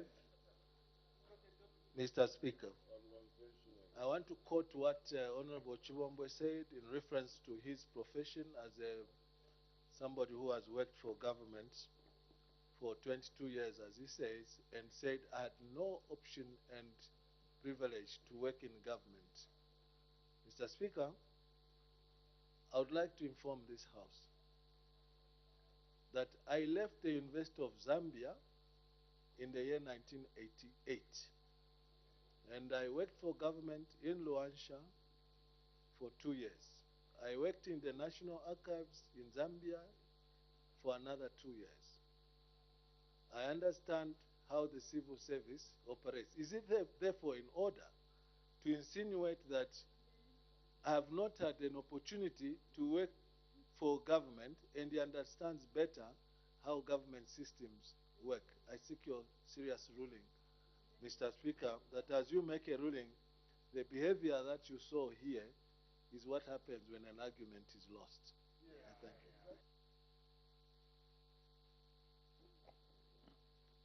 Order.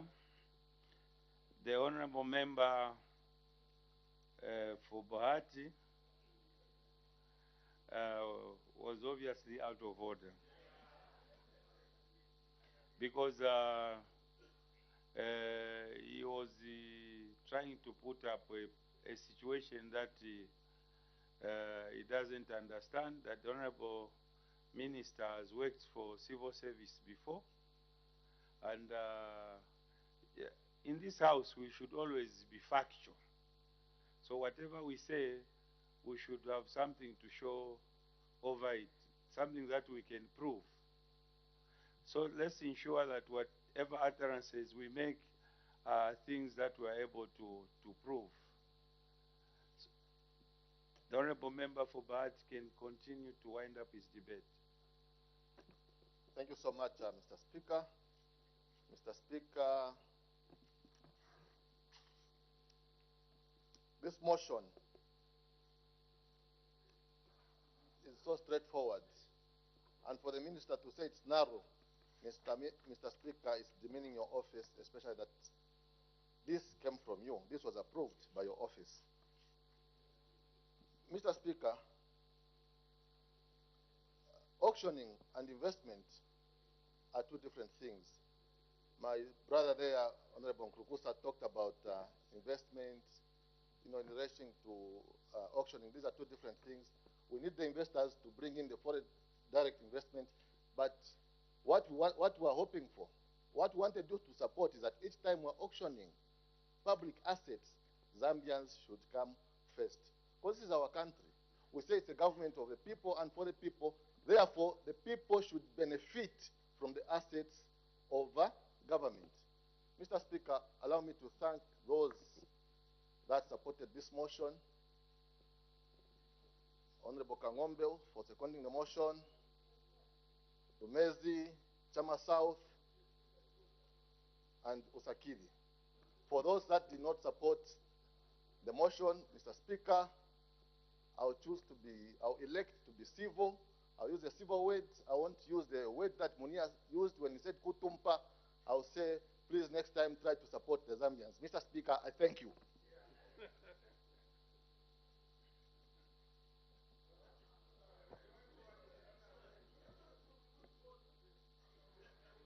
I put a question.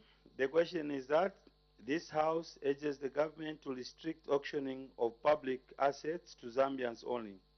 As many as of that opinion say aye.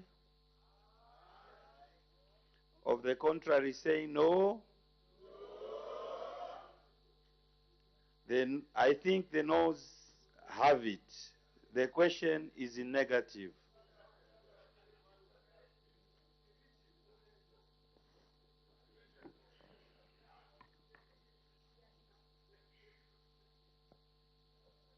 The clerk will now read the order of the day. Thanks. His Excellency the President's address, motion of 28 February, resumption of debate.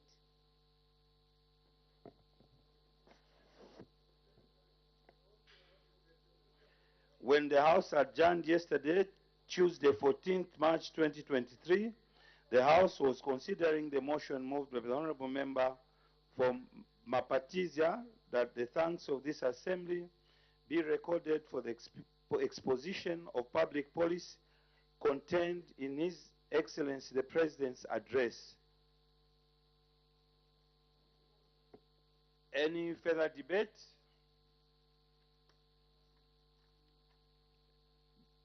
The Honorable Minister of Central Province.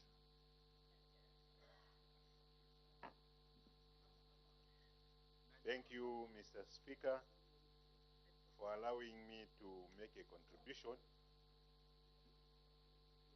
to the speech which was delivered by His Excellency, the President of the Republic of Zambia, Mr. Hakainde Hichilema, in accordance with the Article 8 of the Constitution of Zambia.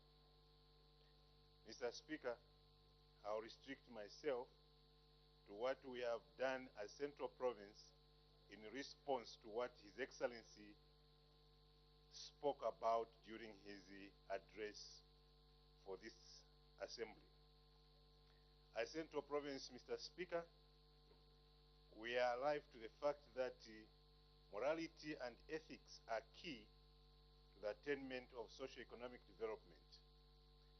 In the year 2022, provincial administration, working in collaboration with the Ministry of Local Government and Rural Development, made an initiative to sensitize our traditional leaders across the province, and 26 of our chiefs in the province out of the 33 were sensitized on the dangers of child marriage and teenage pregnancy. We are glad to report that since then, their Royal Highnesses have been able to escalate this sensitization program to their subjects. Mr. Speaker, in order to curb alcohol and substance abuse in the province, we sensitized a total number of 43,087 individuals and organizations on the danger of drug abuse. Further, we reached out to more than 30,702 pupils through various awareness strategies such as advocacy meetings, adolescent health education, and psychosocial counseling of victims. In fulfillment of patriotism and national unity, a total of 11,896 people, religious groups and institutions were engaged in voluntary community service under Keep Kabwe Green, Clean and Health campaign. This has been also escalated to all the districts in the province. Working in collaboration with the Zambia Police, the province engaged all political parties on the importance of maintaining peace during and after by-elections in the province.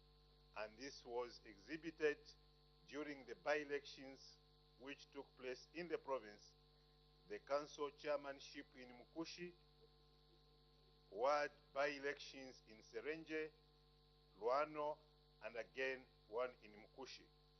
There was no record of violence, Mr. Speaker, because of this sensitization to our political parties cadres. All these by-elections, Mr. Speaker, I'm glad to report that the UPND, which is the party in government, was able to scoop with the landslide margin, because some of these political parties, Mr. Speaker, cannot win an election without violence.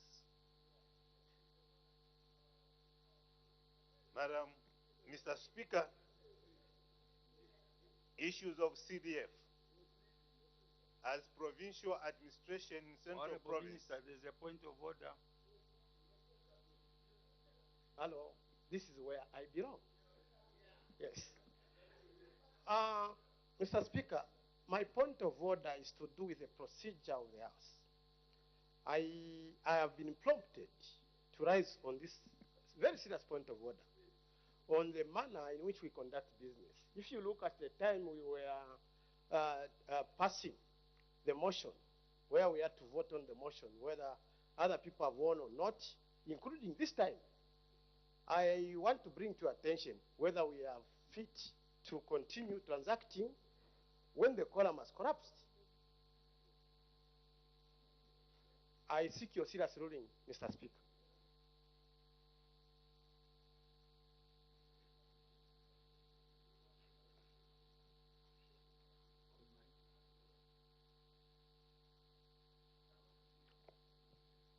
Honorable member, we still consulting the table.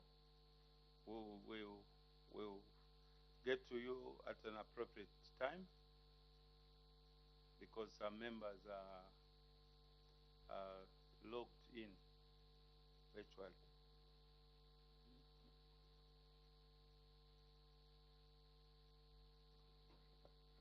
May the Honorable Minister continue.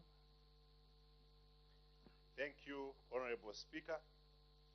As I was saying, Honorable Speaker, on issues of CDF, as in the Central Province, we believe that the introduction of the increased CDF from the time when the new Dawn government took up office has actually...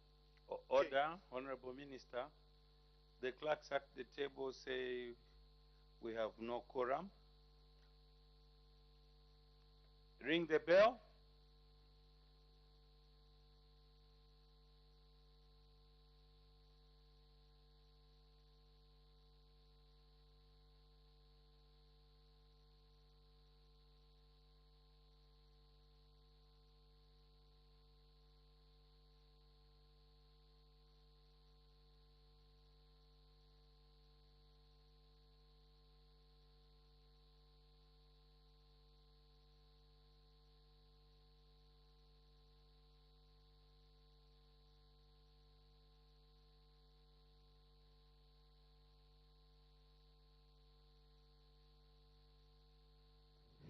Good evening. The quorum has collapsed, so the bells are ringing.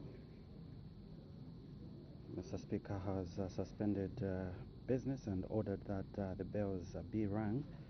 And at the time business was suspended, the House was considering the motion. Thanks His Excellency the President's address, motion of 28th February 2023, and it was the Minister of Central Province, Honorable Nanjua, who was debating the presidential address. And earlier on, the House did consider question 200, which came from Mr. Simpundu, Chamber Member of Parliament, and this question was directed to the Minister of Infrastructure, Housing and Urban Development.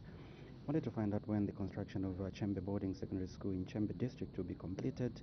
By the B part of the question, what the cause of the delay in completing the project is, at what level of completion in percentage terms the project was as of March 2022, what the cost of the outstanding works on the project was as of March 2022. And according to the Minister's response, did say that the Chembe Boarding Secondary School in Chembe District will be completed by fourth quarter of 2023, and what the cause of the delay in completing the project is due to financial constraints. at what level of completion in percentage terms the project was as of March 2022. The minister did say that it was at 60%. What the cost of the outstanding works on the project was as of March 2023, it was at 42 million kwacha. So the bells are still ringing, calling upon all honorable members that are outside the lobby to come in the house, so at least the quorum can be constituted for business to continue being conducted on the floor of the house. So keep watching Parliament Television.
Honorable members, according to Standing Order number 224, when there is no quorum during proceedings, the bell is rung for 5 minutes. And unless a quorum is previously present, the Speaker shall, after a further 2 minutes, order a count of the House. And if there is no quorum still,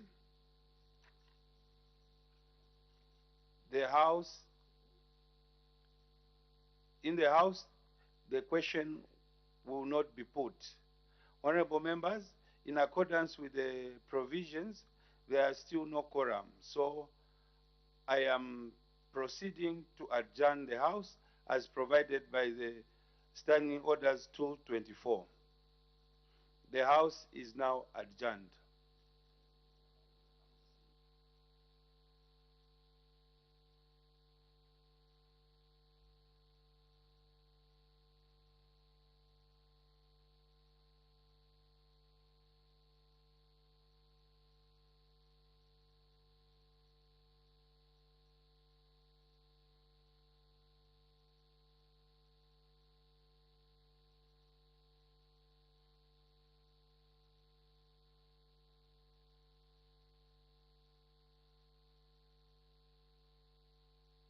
Thank you so much for being with us on Parliament Television. The House has adjourned because the quorum did collapse, as going by Standing Order 224, as announced by the Honorable Second Deputy Speaker. So let's quickly look at what has been considered on the floor of the House. When business resumed at 14:30, the House did consider, Madam Speaker did make a ruling, and the ruling was on the point of order raised by Honorable J.J. Nkombo, Minister of Local Government and Rural Development, against Mr. R.C. Mutale, Member of Parliament for Chitambo constituency, on whether he was in order to remain in the House after being ordered to leave by the Honorable Mr. Second Deputy Speaker, sitting as the chairperson of the Committee of Supply. And Madam First Deputy Speaker did order Honorable R.C. Mutale MP to go and stand behind the bar of the House, and instructed the Sergeant at Arms to take the Speaker's mace and go and stand behind him. And after that, he did give a brief background of what really transpired on that material day. And Mr. Speaker did say that the point of order by Honorable J.J. Nkombo, MP, raised issues of a member showing disrespect to a presiding officer by defying his directive to leave the chamber. He did cite some authorities, said in Section 19D and E of the National Assembly Powers and Privileges Act, Cap 12 of the laws of Zambia. It is instructive in this regard, and it provides us any person shall be guilty of an offense who shows disrespect in speech or manner towards the Speaker, E, commits any other act of intentional disrespect to or with reference to the presidings of the Assembly or of a committee of the Assembly or to any person presiding such proceedings. And Madam First Deputy Speaker did proceed by saying that it's further eminent, cited other authorities like M.N. Kao and S.L. Sheda in their book entitled Practice and Procedure of Parliament, 7th edition, New Delhi, Lok Sabha, 2016, on page 303, states that disobedience to the orders of the House, whether such orders are of general application or require a particular individual to do or abstain from doing a particular act, is a contempt of the House. Disobedience to the orders of a committee of the House is treated as a contempt of the House itself, provided the order disobeyed is within the scope of the committee's authority to prevent, delay, obstruct, or interfere with the execution of the orders of the House or a committee thereof, is also a contempt of the House.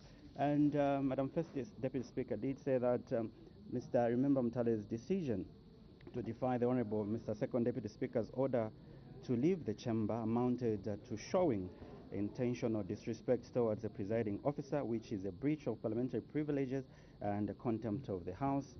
such conduct is unbefitting of a member of parliament, and she further said that as a senior member of this August House, who once served as deputy chief whip, he was supposed to know the rules and the decorum and dignity. As such, his conduct ought to be exemplary and above reproach.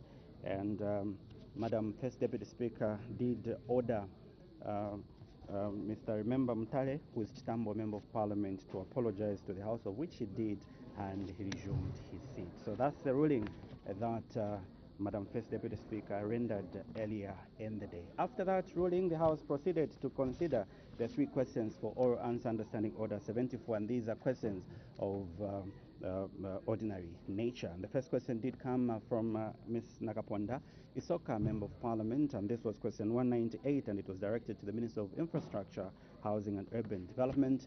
She wanted to find out why the rehabilitation of the Isoka Mafinga Road in Isoka Parliamentary constituency has stalled, and according to the Minister's response, did say that the construction of the road has stalled due to the constraints of funds, and in B, wanted to find out when the project resumed, and according to the Minister's response, did say that once funds are mobilized,